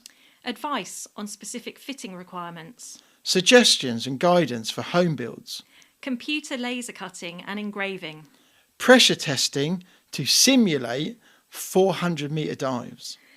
So, Narked at 90, a reputation built on supporting both manufacturers and divers worldwide. Go to narkedat90.com and make sure you are following their social media to keep up to date with their latest news and offers. I think that's where you cross the boundary from being a diver to a photographer. You know, when you go in there, sole focus of one image, you know. And I did this a lot in Rex myself. You can either do it with video lights, placing video lights. Video lights are great because when you put them in the wreck, you can see where the light is falling. I actually prefer to do it with strobe lights. So, you know, I have strobes on my camera and I have additional ones that I put on little tripods. So really, because they're much more powerful than video lights. Right. But with a strobe light, you basically connect a small cable to the strobe light. You tuck it away in the corner of the wreck, you know, pointing up at the wall. You run a fiber optic cable out from where it is, and then you get a little light sensor on it. And then when I fire my main flashes on my main camera, the light sensor will see that and it will fire all the others for me. Really? So you imagine I'm looking at the wreck in complete darkness, and I press my flashes, and all of the other flashes will fire at the same time. Wow. You know, so that's kind of the way See, I didn't know you could get all this. No, it's just such a different thing, diving and photography and all this planning that you need to. So it's like a mission that you go on when you go underwater and you know that you're doing photography. You've got to plan Absolutely. it. Yeah. Yeah. But you dive me has got to be on point first, though, isn't it? That's what I was just about to say. So me personally, I was very, very grateful that I went through all of my tech training. You know, I've done a lot of cave diving, you know, twin set diving, rebreather, all that kind of stuff before I got into the camera. Because when I dive with trim. I can be diving with 6 tanks inside a shipwreck and, you know, 4 off-camera lights, no problem for me. But if you didn't have that grounding in good quality diving and trim and buoyancy, you're going to make a big mess in the wreck. And you're probably going to get too task overloaded. And it's probably going to cause you to have a lot of issues underwater. So it's a slow journey to get there. You know, I've done 1,500 dives in water from 30 degrees to 1 degrees, you know, up to 100 meters depth before I even picked up a camera. Yeah. So I was very grateful for backgrounded diving before. I saw a post this week actually by, I don't know if you know, do you know Rob Thomas? No, I don't know. No. He big cave diver, and Mike Thomas actually, not his son, but they both were on our podcast all years ago. Did Father's Day, yeah. And Mike was saying that because they run courses as well, they expect people to come to their course to be of a certain level. So the basics, you know, students should be able to nail before then starting to think, right, actually, I want to go into cave diving and stuff. And this is the same thing, really, isn't it? As you, for anyone who's listening, you kind of want to be able to be at par with your diving and make sure you're competent in diving before you then think, right, oh, I'm going to be a photographer and getting all the kit and stuff like that. Yeah. And we've seen it ourselves, haven't we? Where we've been overloaded with stuff. Because even have a GoPro can throw people And off. it all goes wrong. Yeah. So it's just keep it very basic. Yeah. But Yeah. I meet a lot of divers, and sometimes I would just give them my camera, but maybe to try it underwater. Really good divers, I'll just hand them my camera and I'll watch them, and all of a sudden they start sinking, they go to shit, all of a sudden like that. It all goes wrong for them because they're immediately looking through the viewfinder, lost it all. But if you, remember when you did your open water course, Paddy tell you that you're there to master the skills. That's the terminology, master the skills. But you can't master them on the course. An instructor's going to give you a good grounding in them, get you up to speed and get you all the skills you need. But you then have to dive those skills repeatedly. Once you've dived them for a period of time, that length of time could be variable depending on who it is. Then you've mastered it, okay, and then you're ready for the next step. You just don't need to rush your own diving path, Just enjoy it. At the end of the day, it's a hobby. It's supposed to be a hobby and interesting, enjoyable. Task loading yourself and put a pressure on yourself, it doesn't make a hobby interesting. If anything, it will probably make you leave diving if you end up rushing the process. Yeah. So when you were learning photography, what was you doing? Was you taking a lot of photography pictures above the water on, a lot of landscapes, things like that? I've done a little bit, but the lenses we use underwater are really interesting lenses. They're very different. They're not lenses you would really use for land photography. Right. And I was living in Iceland, in this remote place. And I was probably the first person in Iceland to buy a professional level underwater camera. I shipped it over to Iceland. I remember it came in a box of like 10,000 pieces. I'd never even seen them before. I didn't even know what it was, And then I was trying to assemble it. And I was like, oh my God, what on earth have I done here? This is just ridiculous. And then I just took it diving and tried to teach myself underwater photography. So I did that for quite some time. I just went diving and, started trying to learn and then trying to research it from there. But it's very interesting to live in a country where there's nobody else doing it. There is no underwater camera shop. There's only 300,000 people in Iceland. There's probably an active community of 40 to 50 divers at the very most. Really? Wow. It's a very interesting country to do it in. That's amazing to have all those opportunities to see such amazing underwater scenes, and you've got so few divers. Very few divers in Iceland, So that there's a Icelandic dive community and a club, but I would say they've probably got maybe 30 active members in the club. And then there are the guides that come over to Iceland to work at Sufra. A lot of them just work seasonally, so maybe they just work for the summer months. But the majority of the work they do is guiding snorkeling in Sufra, because snorkeling is a much bigger diving. Is it? And then they tend to dive too much, because they're in the water 5 days a week anyway.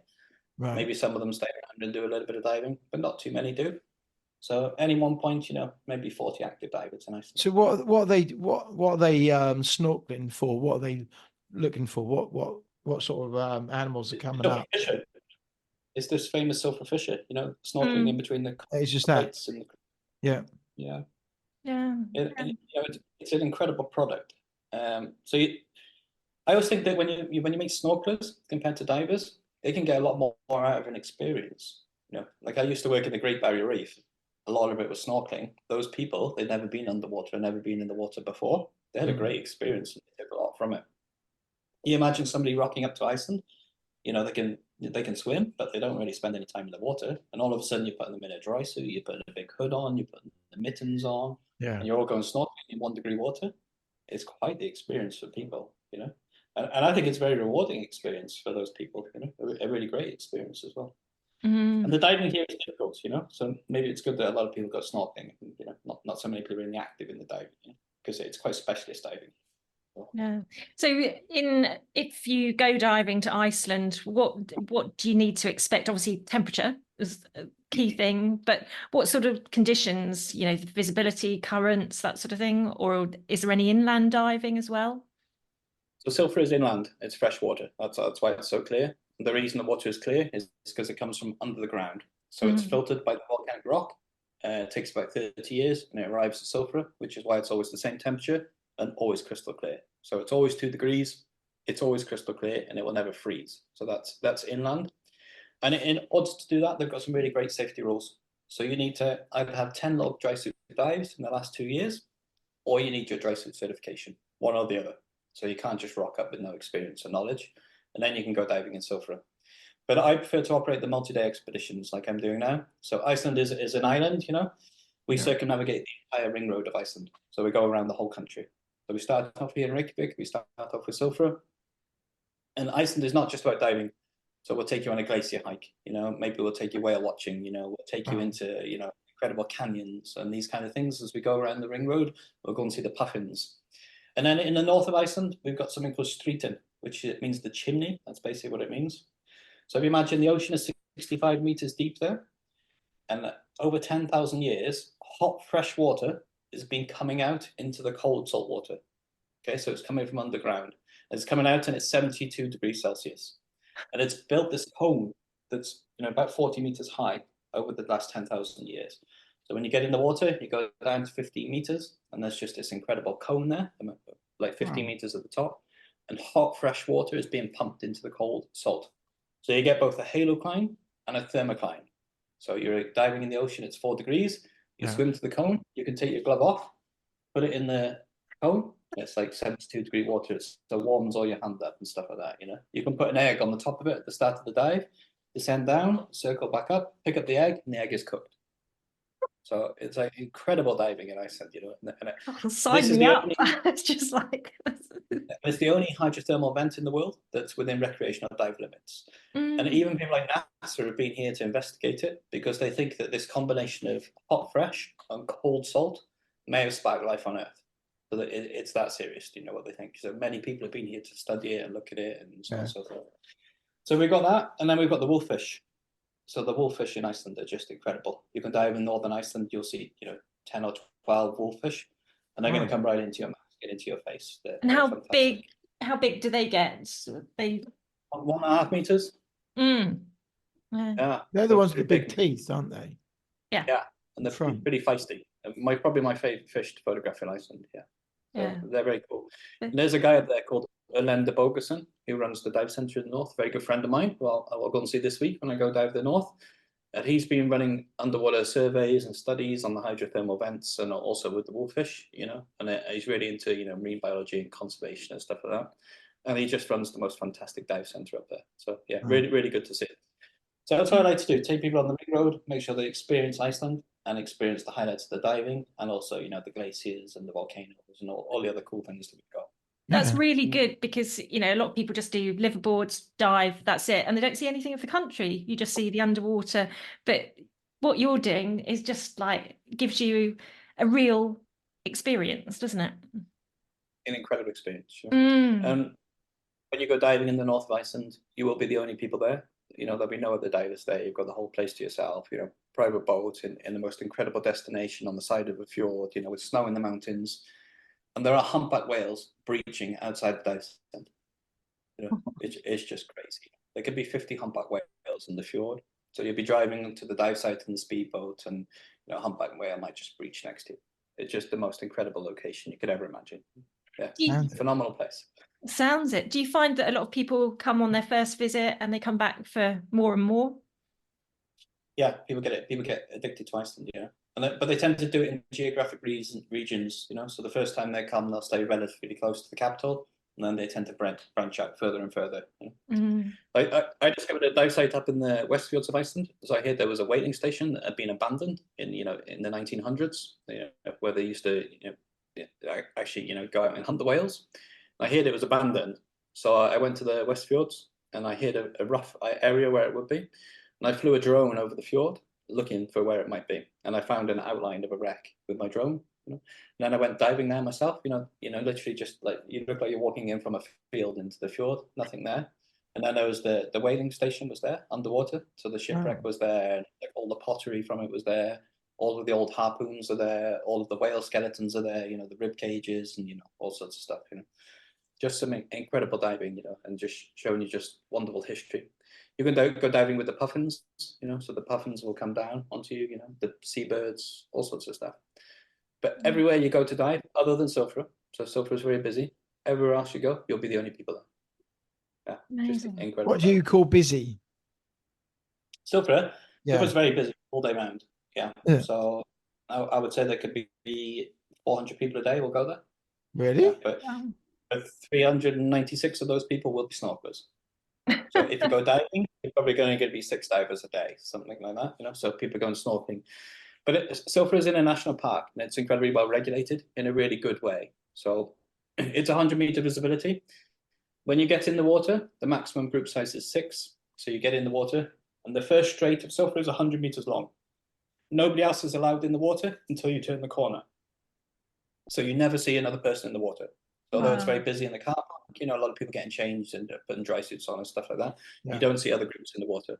So it's really, really well managed by the national park, and the companies that work there, they work together in synergy, and they create a really good experience for all the guests. And Silfra is although where you can touch the 2 plates, isn't it? Yeah. Europe one that's side, it. America's Classic on photo. another. You won't even believe how many times I've taken the photo of the 2 people touching the plates. Yeah. So yeah, I've done it many times. I'll be going to do it tomorrow for this group of people that are here for the project. So, Yeah. But it's Silfra. I photograph Silfra more than anybody else alive. I think that's fair to say. I've done it a lot. I still go on my day off for fun because it's that good. Especially this time of year, Well, you shouldn't get bored with it, because it's one of the top destinations of diving world, of snorkeling world, whatever. And no, you can't get bored of that. It's every day is going to be amazing. Isn't it? And every day when the light is different. So you think we have 24-hour daylight, which means that the sun moves across the sky quite a lot, from one side to other. Depends what time of day and where the light is coming from for how Silfra looks. You can take a completely different set of photos in the morning than you can in the afternoon. So yeah, really interesting place to dive. And just so you know, the best time of year to dive Silfra is May at 4 o'clock in the afternoon, in my opinion. That's the very best pinnacle of photography underwater in Silfra. Why is that? Because the light backlights it.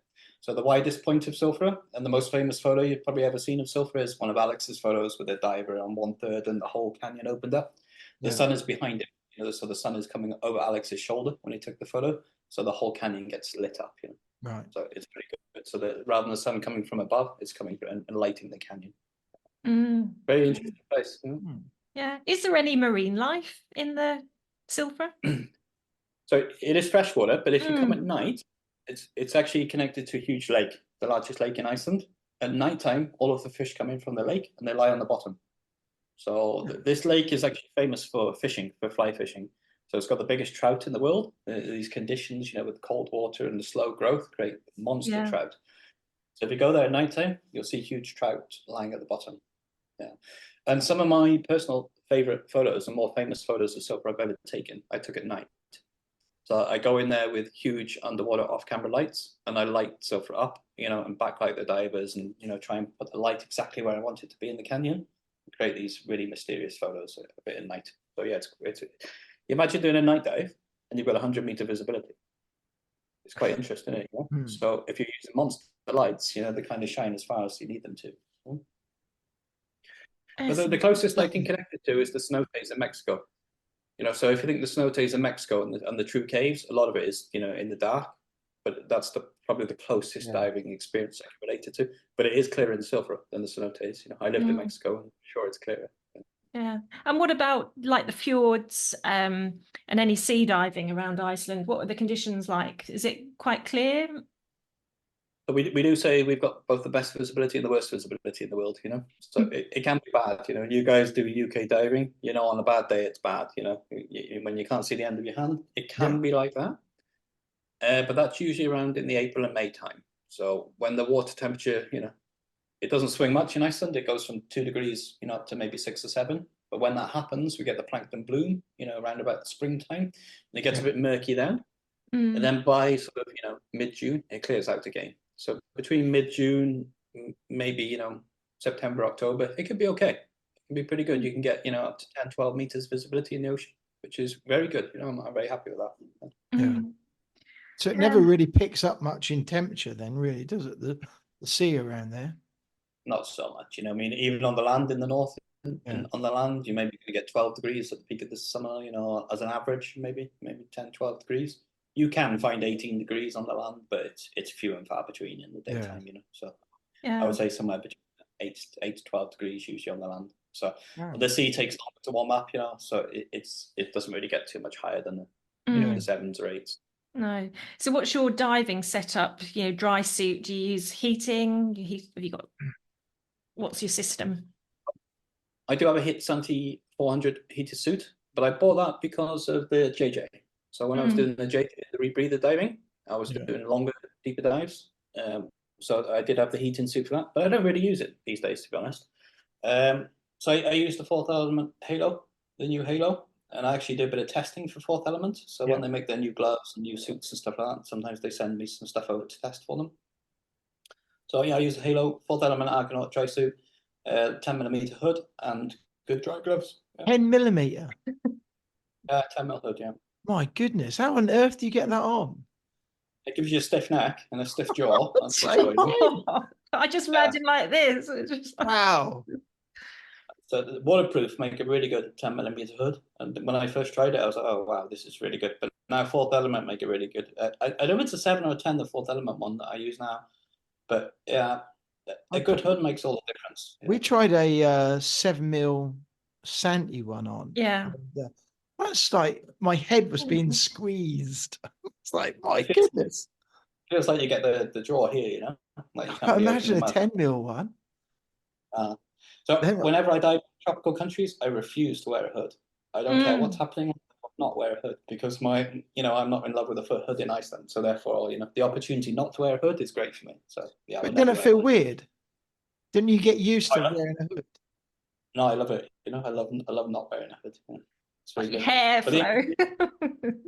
I'm a very lucky person. I actually am pretty warm all the time, even in Sulphur when it's 1 degree. So I annoy a lot of my friends and guests when I come out of the water. I can take my glove off and I will put my hand on their hands, and my hands are red hot. So I'm pretty lucky with the thermal insulation. But some people say it's this natural bioprene I have going on. That's what they say it is.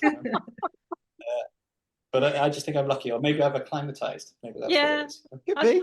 I think that's true because it's like the swimmers, the sea dippers. You become acclimatized to that, and it becomes apparently easier and easier, doesn't it? So yeah.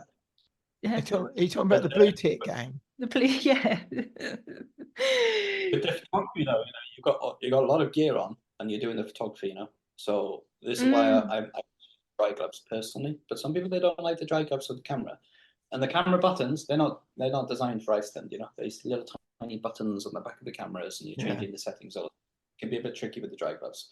And you have to do a lot of silly things with the camera, hold it in a funny way to change specific buttons, pointing it in, really bizarre ways to change the buttons. That's interesting because that's the one thing, we tried on some dry gloves with the Santi suits. And I've always been a bit, I'm not rushed into it, and I still wear wet gloves, and I wear 3mm because although my hands get quite cold wintertime, I like being able to do something and send an SMB up or do whatever. And I do wonder. I look at some of the dry gloves and they look so quite big, chunky gloves. How could you? But I suppose that people do. Thousands of people dive with them. No problem. Get used to it, I guess. Yeah. Yeah. But interestingly, no dry suit manufacturer were making a high quality underglove until recently. So for many years, I used an Icelandic knitted wool glove. So it was double layer knitted wool, so double insulation. It was fantastic, and I swore by that type of glove because it wasn't too thick, for the insulation I needed. Some of these, people are wearing like a ski glove underwater, with a dry glove on top of it. Yeah, Santi do one, don't they? Which links up with their heated suit, their heated vest. I have that one, so and I have it to go with my Santi BRZ 400, so I can plug them in if I need. Yeah. But if you don't turn the heating on, it's not crazy warm. But Fourth Element have started making their new one, the new Halo AR glove, and I've switched over to that now. So I finally given up on my Iceland glove. This is the best thing I've ever tried underwater because it's tight, so it's a really good fit. It's not too loose, so you don't need too much of a big dry glove on it, and it's like a little bit water resistant as well. So when you take your other gloves off and stuff, you don't have any problems. But the main reason I use dry gloves is actually after the dive. So in Iceland, it's a very windy country, And if your hands are cold from the 1 degree water in a wetsuit, you take your wet glove off, the evapotranspiration cooling of the wind, it can turn, a cold hand into a block of ice pretty quickly. Oh, yeah. And sometimes, guys, when we come out of the water, it can be -15, -20. So immediately when you get out of the water, you have to crack your dry suit open, all this kind of stuff. Otherwise, it's going to freeze shut. When we take the dry suit off, you can stand it up on its own next to you. It will just freeze in that shape. We have to use hot water to get the valves off, where the dry suit connection is, all sorts of silly stuff going on when it's that cold. So what you're saying is we've got it easy in England. Really? Exactly, Remember I told you the weather's great in the UK, There's no complaints about British weather. Don't worry about all this rain that we've had.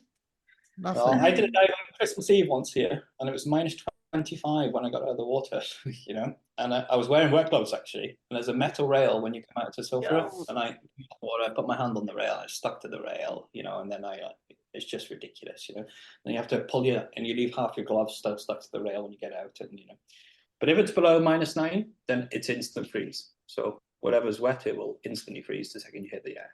So, yeah, it can be good fun sometimes. Yeah, it is. It is like another planet. It really is. It's so interesting as well to be in that kind of extreme environment. Yeah, very interesting place to live and dive. Don't they all have big trucks over there as well? They like trucks over there, don't they? So my main job, is the chief operating officer of the biggest tourism group in Iceland. So we're called Arctic Adventures. We have the website adventures.com and adventures.is. We're a pretty sizable company in Iceland. We maybe take 35,000 guests a month on adventures in Iceland.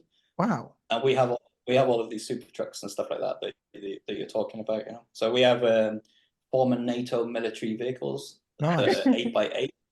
The 8x8 with 54-inch tires with auto-inflation systems on them, and we just drive straight up over the top. Oh, I think I've seen them. Yeah, great big things. Yeah, massive thing. Yeah, huge things. So we have a fleet of those, and then we have the smaller super jeeps that are just 19-seat with 46-inch tires, auto-inflation systems, stuff like that. Nice. And my personal car. Do you remember when Top Gear drove to the North Pole? Yeah. So you remember they had those red Toyota Hiluxes by Arctic Trucks, done them. Yes, Arctic Trucks is an Icelandic company, so it's based here in Reykjavik. And my personal car, Toyota Land Cruiser, modified by them. So that's what I drive around. Nice. Every day. But they have a big history of modifying the cars within Iceland. Really cool. 20 grand a tire. I remember Clarkson talking about the cost. That's 20. I wouldn't believe everything Clarkson says. Well, that's true. Yeah, that's true as well. It's not everything. Yeah, but they're certainly not cheap. And we have a big collection of tires in our garage here in Reykjavik. But we as a company, we operate, everything from glacier hiking to multi-day tours all around Iceland, to hiking tours, 6-day hiking tours, ice caving tours, all sorts of cool different activities. You'd probably laugh at my Ford Ranger Raptor then. You'd probably, because that would look tiny compared to some of them. I think the Raptor's a cool car, but when you park it next to our cars, So when are you in the water next? Tomorrow, so Sulphur tomorrow, and then up on the glacier the day after, and then I will go to the north of Iceland on Tuesday. So a busy few days for me. Yeah. So diving all. You pretty much are sort of diving almost every day then. No, I don't usually. So because the company I work for, like I say, it's quite big. My job is quite big. Probably have around 280 employees in the company. So I travel around Iceland a lot, for various different activities. But I will go through phases. So maybe 1 week I'm a bit more into what's happening with the glacier hikes or the hotels. Yesterday I was in the east of Iceland looking at the ice caves and the hotels. And this week is just because we have a group here. I'll do a bit more diving with the group, take some photos and stuff like that. And then the week again, do something else. How long does it take to get around the whole island? If you wanted to circumvent the whole island?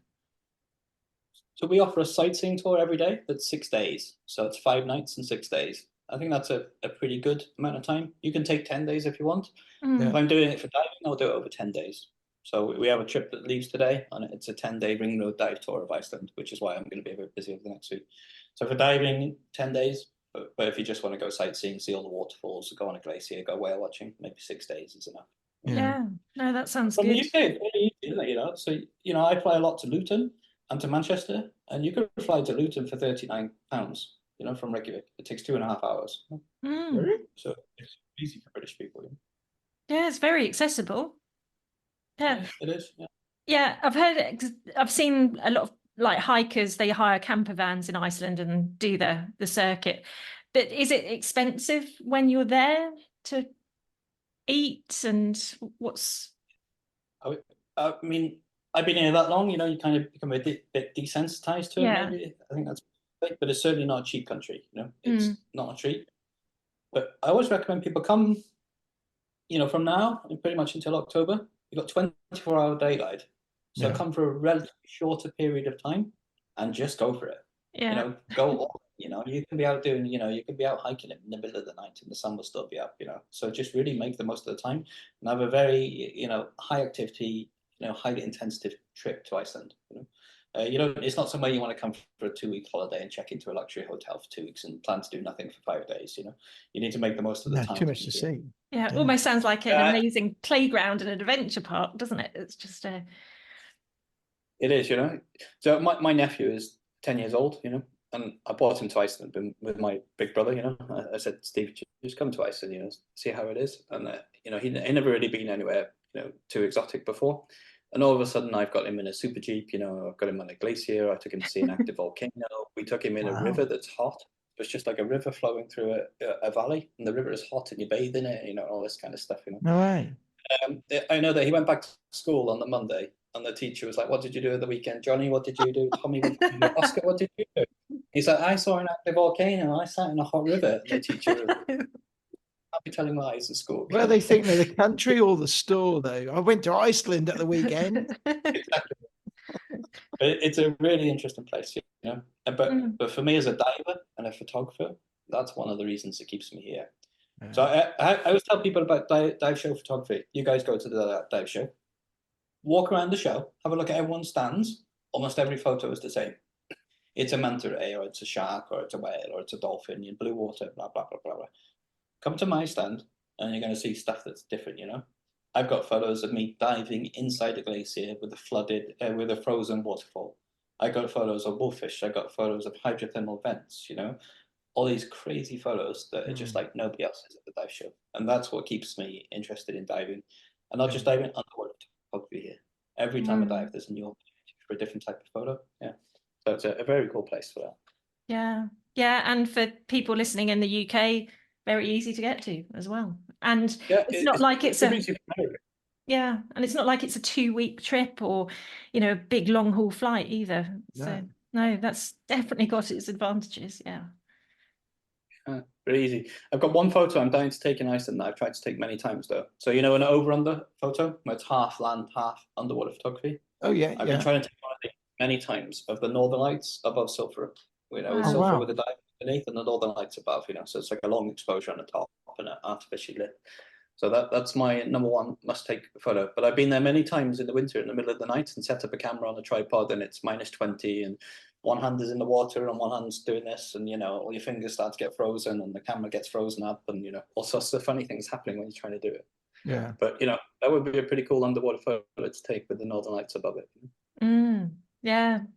The one shot. Yeah. But I will get it done. I will get it done soon. Could you do it so it's like on a with one of the big spheres, so you get that going across? That's what I'm doing it with. Yeah. So I set a tripod with the dome. The dome is half underwater and half above, and that's how I've been trying to do it. But I've been sat there in the water for 2 or 3 hours with the camera all set up, and then the northern lights don't come out, or something happens and this freezes and this happens and so on and so forth. But I'm going to keep going for it. I'll keep trying to get it done. But it's not so easy. No. Well, we always ask our guests a few set questions. So being in Iceland, you sound like it's an amazing place, but is there anything that takes you out of your comfort zone? I would say Iceland has put me out of my comfort zone more than any other place on earth, which is probably the appeal of coming here, probably the appeal of staying here, So yeah, that's what I would say. So I've done many dives here in Iceland that were unique and never done before. So I was the first person to ever dive inside a glacier, for example. So we took a bunch of snowmobiles with twin sets on the back of it. But we took a Super G first, loaded everything onto snowmobiles, drove it to 1,200 meters high, tied it all up on ropes, descended it inside a glacier, and dived inside a flooded glacier.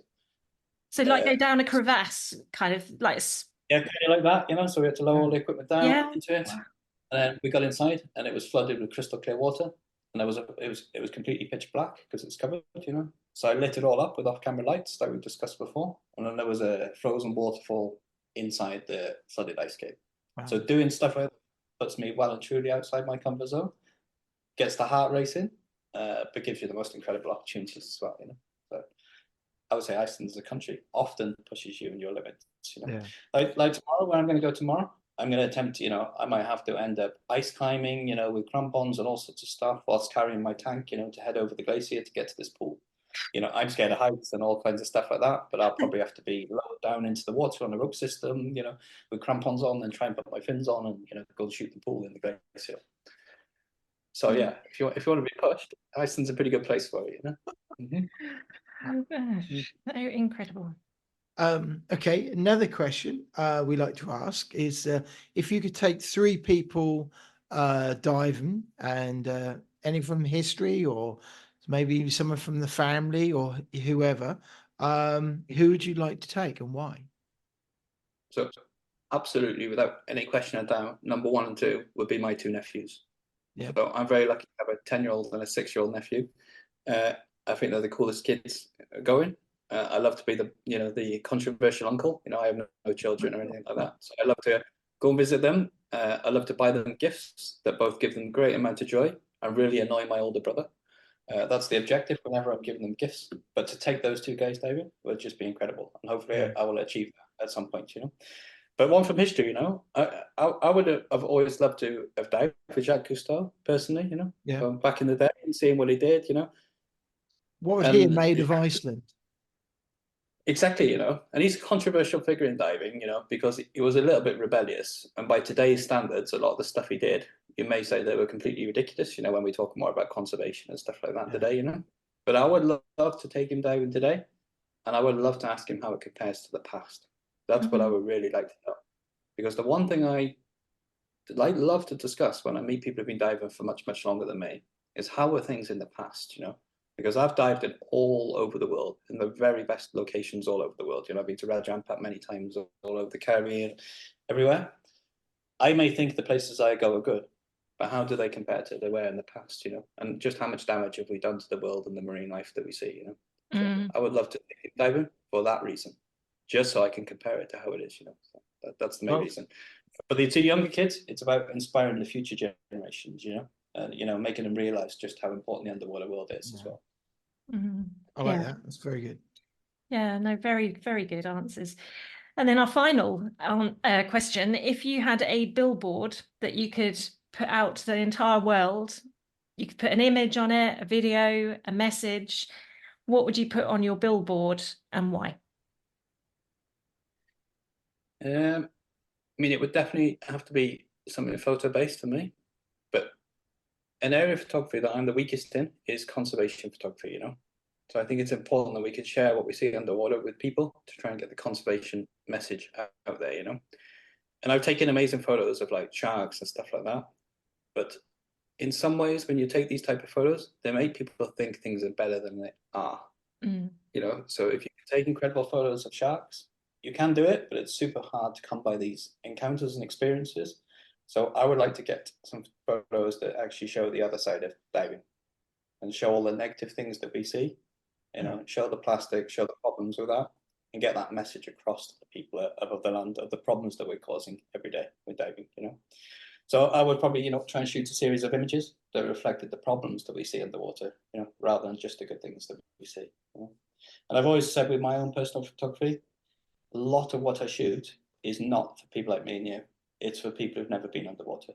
It's to show them what's there. It's cool and try and get people passionate about preserving it. But for sure, I would try and do some kind of conservation photography project and get that up to show people, you know, just the problems that we're causing and the impact we can have. Yeah, good answer. Yeah. What's the conservation, marine conservation like in Iceland? Are there projects? Are there any issues? So I'm not a huge fan of eating fish, you know. So, you know, we all go diving and stuff like that. The main reason I don't eat fish too much is not because I don't like fish. I don't believe we can't eat fish. I don't really trust where it comes from. I don't really trust if it's being fished sustainably or so on and so forth. one thing I love about Iceland is they do have a really good quota system. They do make a lot of fish, and it's a major part of the economy here. But actually trying to think about it in a relatively smart way. And they've got quota systems in place, and they're doing a lot of monitoring of those quotas. They have, as a country, realised the economic value of the quota to them as a country. So therefore, they're trying to maintain the stocks. So, some years they just outright ban specific species. Yeah. And I really like that with Iceland, And I've got diver friends here that are employed by the fishing companies to try and help with the, like doing the research on the quotas and what they should be for the following year. So living in Iceland, I do eat fish because I believe they're trying to do it sustainably, and they're trying to, make sure that we have an economy out of it, but also balance the population for the future generations. But they hunt whales in Iceland, don't they?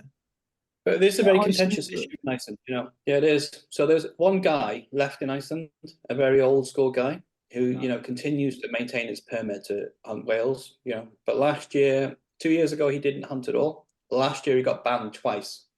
So the government really want to ban it, but there's like a history of, it's always been here in Iceland. It's very difficult to ban it, but they're really applying a lot of pressure to him to make sure that if he does it, he has to do it completely by the book, exactly how it can be done. I do believe that once this gentleman, moves on, that will probably be the end of whaling in Iceland. The people in Iceland, they don't like whaling. They don't want anything to do with it, really. It's just one stubborn man that's, continuing to do it, That's quite interesting you say it, because that's the bit that doesn't always come across in the press. The press are very quick to publicize, whale hunting still going on in Iceland, blah, blah, blah.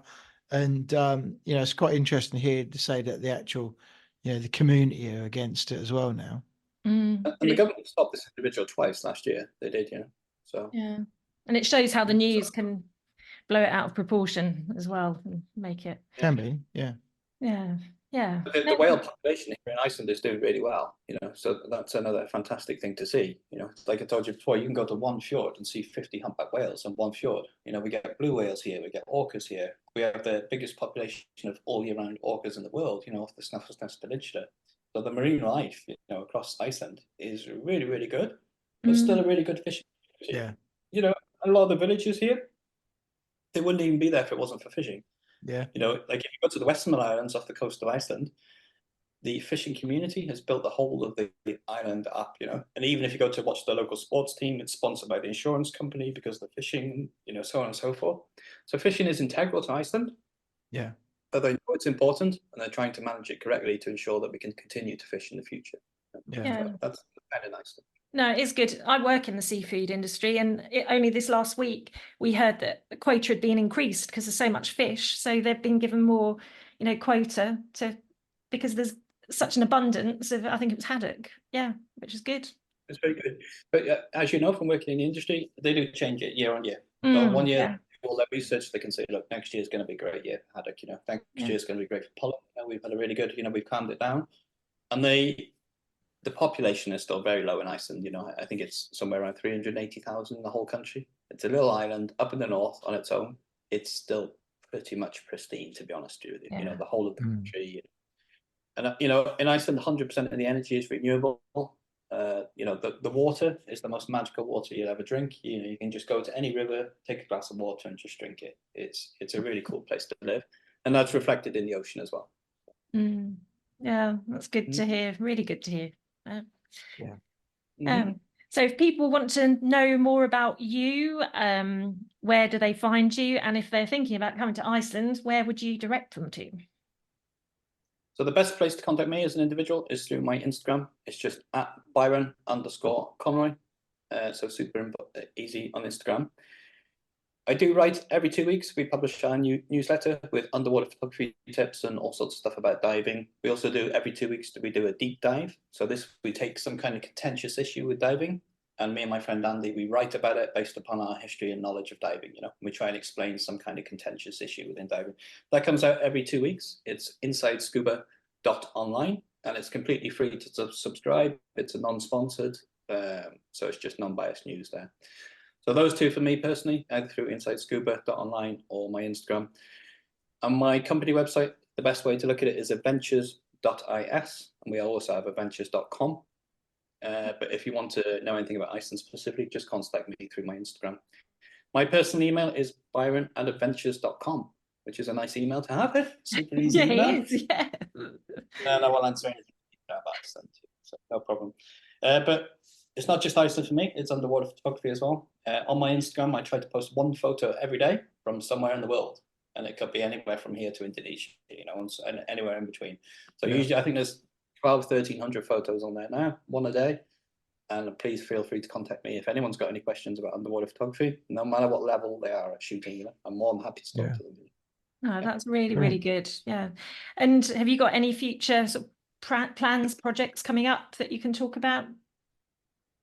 So last year I got into the underwater photography competitions for the first time. So I decided to do it because I wanted to teach underwater photography. So I decided to enter the competitions because it makes it a bit more justifiable that you can teach other people. And I did very well in the macro categories of underwater photography.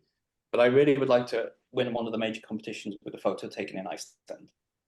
So I'm going to have a really good go at trying to do that this summer, over the course of this summer. And then over next winter is when I tend to leave Iceland. So I will leave Iceland in the winter time, take all my holiday time when there's less tourists. But then I will do my Solomon Islands, my Cuba, and my Indonesia next winter, and try and take some more different photos and unusual stuff for new destinations. What about black and white photography? Do you like black and white photography? Because that I can do, work well, can't it?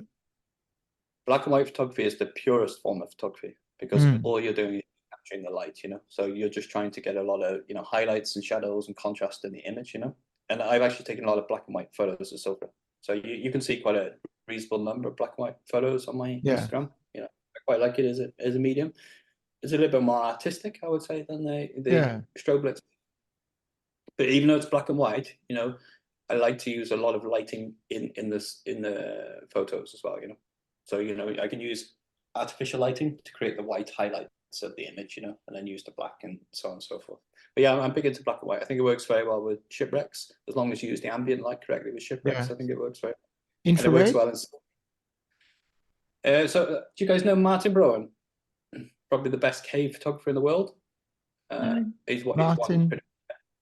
Browan is a very good friend of mine. A really good friend and an incredible photographer. By far the best cave photographer that's, for the last 10 years, just wins every competition. He and I are pretty good friends, and he came over to Iceland to do a bit of shooting with me and stuff like that. And he does infrared photography, and he's using Sony cameras with the infrared sensors on them. He started doing it on the land, and now he started doing a bit underwater and stuff like that. So he's the one trying to tempt me to get into the infrared. You don't see it very often of underwater photography, do you? You see it on land, like with landscapes and that. If you look at Martin Browan's Instagram, I think it's m.browan.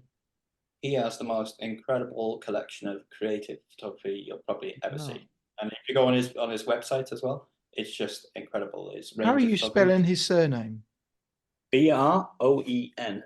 And he's based in New York, and he's actually a designer. So that's what he does by trade, is a designer. But he takes that design mentality and that design philosophy into underwater photography, which is very rare. So he uses the craziest techniques of panoramas and infrared and, off-camera lighting, all sorts of wild stuff to generate images that have never been taken before. Unbelievable photographer. But he's, like I say, he's been trying to get me into the infrared. Not trying to get me, but, discussing it with me. And we're always discussing different lenses and, what's available, different trends and so on and so forth. Yeah. But he really is a man who pushes the boundaries of underwater photography for sure. And what camera do you use? What's your go-to camera? So I used a Canon 5D Mark IV, which was the Canon 5D, their premium DSLR for many years. Yeah. But last year, I finally switched over to a mirrorless camera. So I switched over to a Sony A7R Mark V last year because the viewfinders finally became good enough quality with the electrical viewfinders to switch over. And also the other thing, I was shooting a lot of semi-professional stuff. It is very important that your camera is reliable when you get there. My old camera did 2,800 dives, I think. So it was just time for a new one.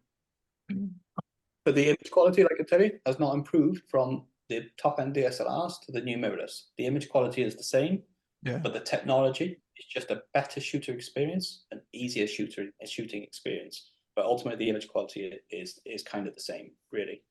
But I do like the new mirrorless cameras a lot. The technology in them is very useful. If you can harness that technology and use it productively in your photography, it's a really good thing to do.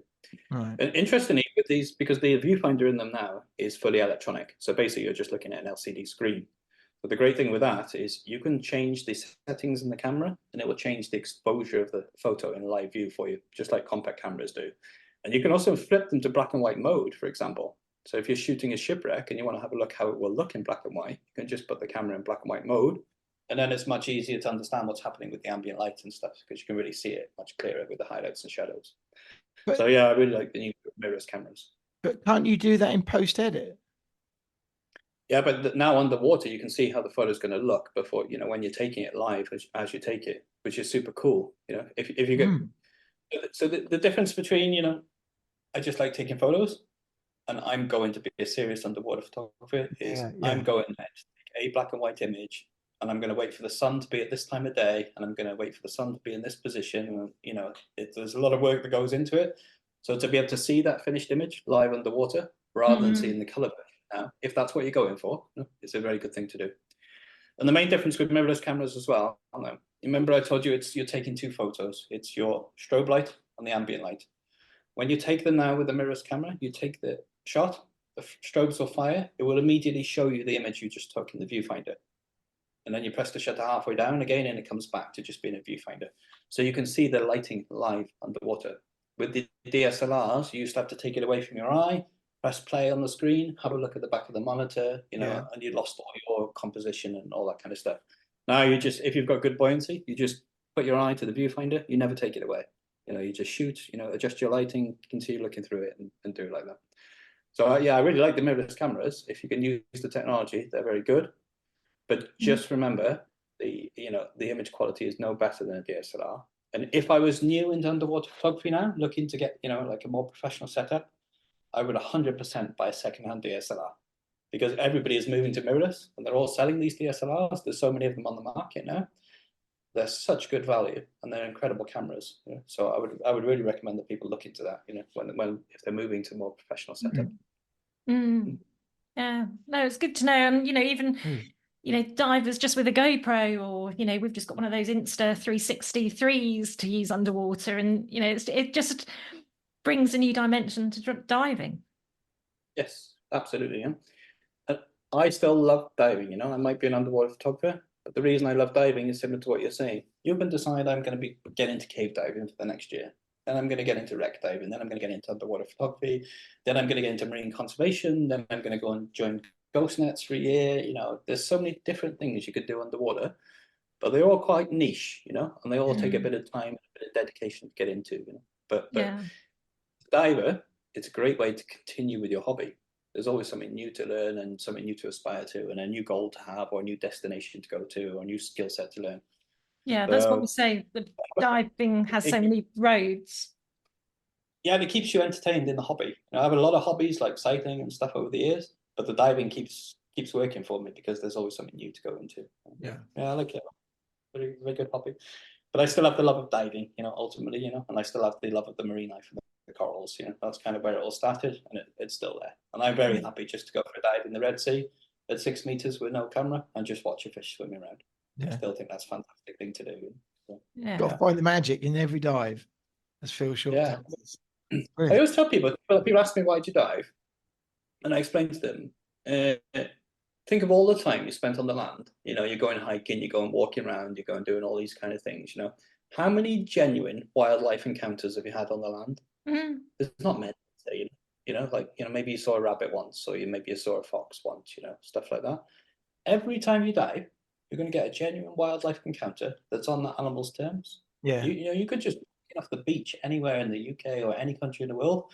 There's going to be something going on there. There's going to be a hermit crab walking around. There's going to be a little fish popping its head in, and it's just incredible because you don't get that on the land. Doesn't matter if you're hiking in the woods and so on and so forth. It's just not the same as underwater. So that's why I love it. Yeah, it's very true. Yeah. Well, it's been really great talking to you, and really inspiring about your underwater world and Iceland. Yeah, definitely. Yeah, so I'm sure people. I'll see you in Iceland sometime soon, eh? Yes. So if May would be a good time to visit, would it? Yeah, perfect. Yeah, anytime, So the door's always open to Iceland. So yeah, let's get you guys over here. Get you some real use for these spacesuits, So not just UK, real cold water diving. Yeah, we're all for cold water diving. Yeah. Yeah, well, that's been really, really good. And thank you for your time. And it's been really great way to spend a Saturday afternoon. Lovely. Thank you, guys. A real pleasure, and take care of yourselves. Good. And you.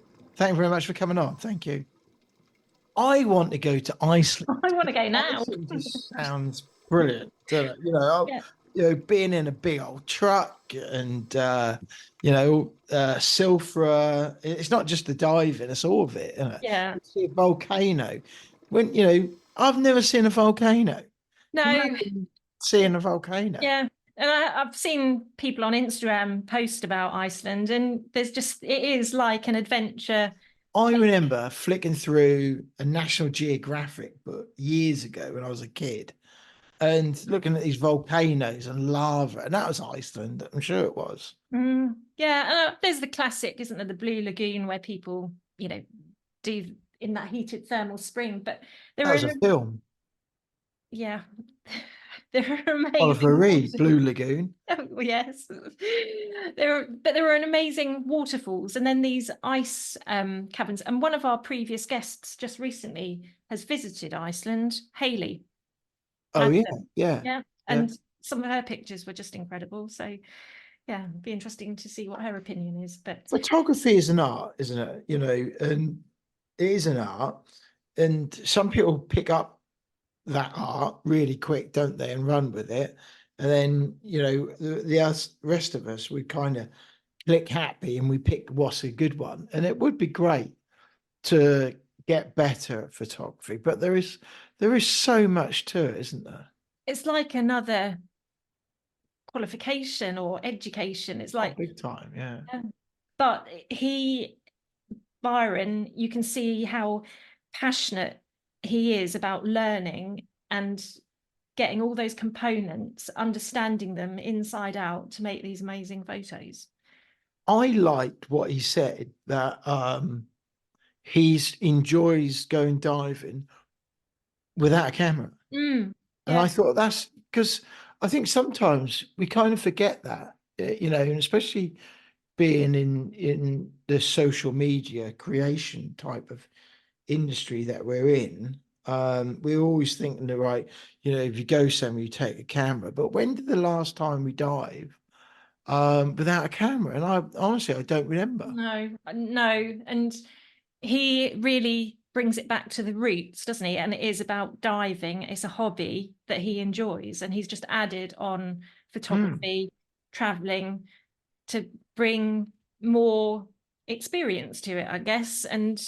But it is going back to the basics. And like he said, he's happy swimming in 6 meters of water, watching a fish. Which is how it should be, isn't it? Well, we've said that about like the Farne Islands, isn't it? Is you can have the best dive in those shallows. It's lovely, clear, not necessarily clear, but light water. And you've got seals and kelp and colour around you. Yeah. But everybody's got their different bag, haven't they? And their different mission. Yeah. Well, it might be something to look into for next year. What, Iceland? Yeah, well, just thinking, I've never looked into Iceland as a potential trip to go. I remember talking to people who have done sulfur. There's been people from Crystal Seas who's done sulfur, and but it's not just that. It's, you kind of think, well, flights and the rest of it, and I think, well, maybe that could be one to do next year. Might be something to do, put on the hit list for next year.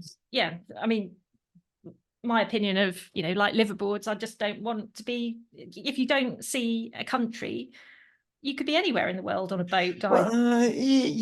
Yeah. But the thing with the liveaboard is they do have their purpose, because, for me, when I did my liveaboard, I've never done proper night diving, not in the sea. I've done Gildenberg and a couple of other places, but not proper jump off a boat in the sea at night diving. And that was pretty awesome,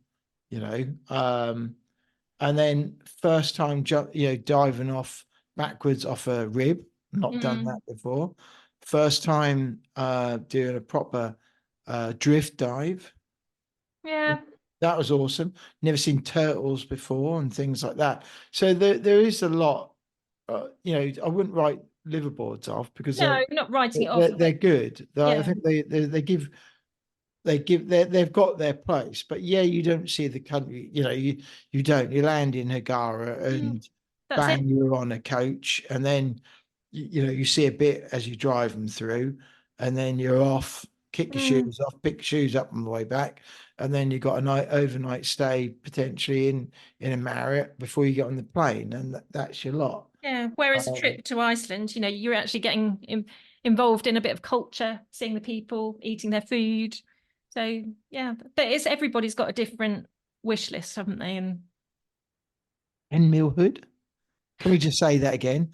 10 mil hood. 1 centimetre thick hood, that means. Can you imagine what that's like putting a 10 mil hood on? Because putting a 7 mil one on was pretty tough. But then I think There's not going to be a lot of give in it, is it? That's going to be like putting on a piece of like 10 mil rubber.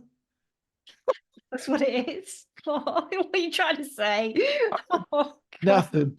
Nothing. I didn't really think about that. Unpleasant. But anyway, moving on. But I think you'd get wrapped up in the whole whirlwind of, 100-meter visibility. Just imagine. Well, that is it. When you see those photos of Silfra, it is like almost like the diver is just floating in air because that water is just crystal clear. It's absolutely just gin clear. Yeah, definitely got to do it. Yeah, I think so. I do think so, actually. That might be something for next year, maybe.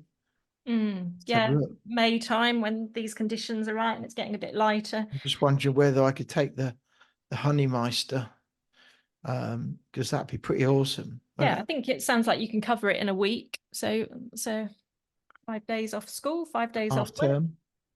Half-term trip.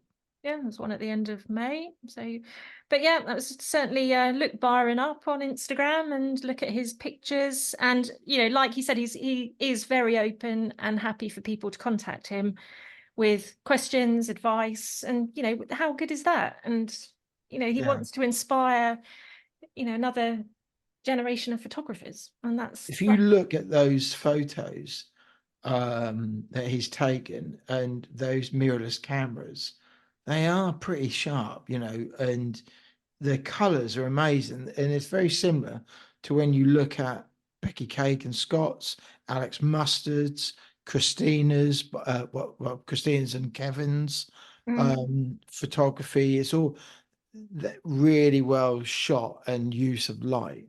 Yeah. But he started from not even being a photographer. Yeah. And it just shows you how amazing you put the dedication and effort in, and you have that urge to do something with photography, and look where he is now. Yeah. He's definitely one to watch for the future as well, with some of these underwater photography competitions. Yeah. No, good. No, I like that. That's very good. And we say to Byron, thanks for coming on and giving us this time today and sharing his story. Yes, and also the people that he's mentioned as well. We'll look those up.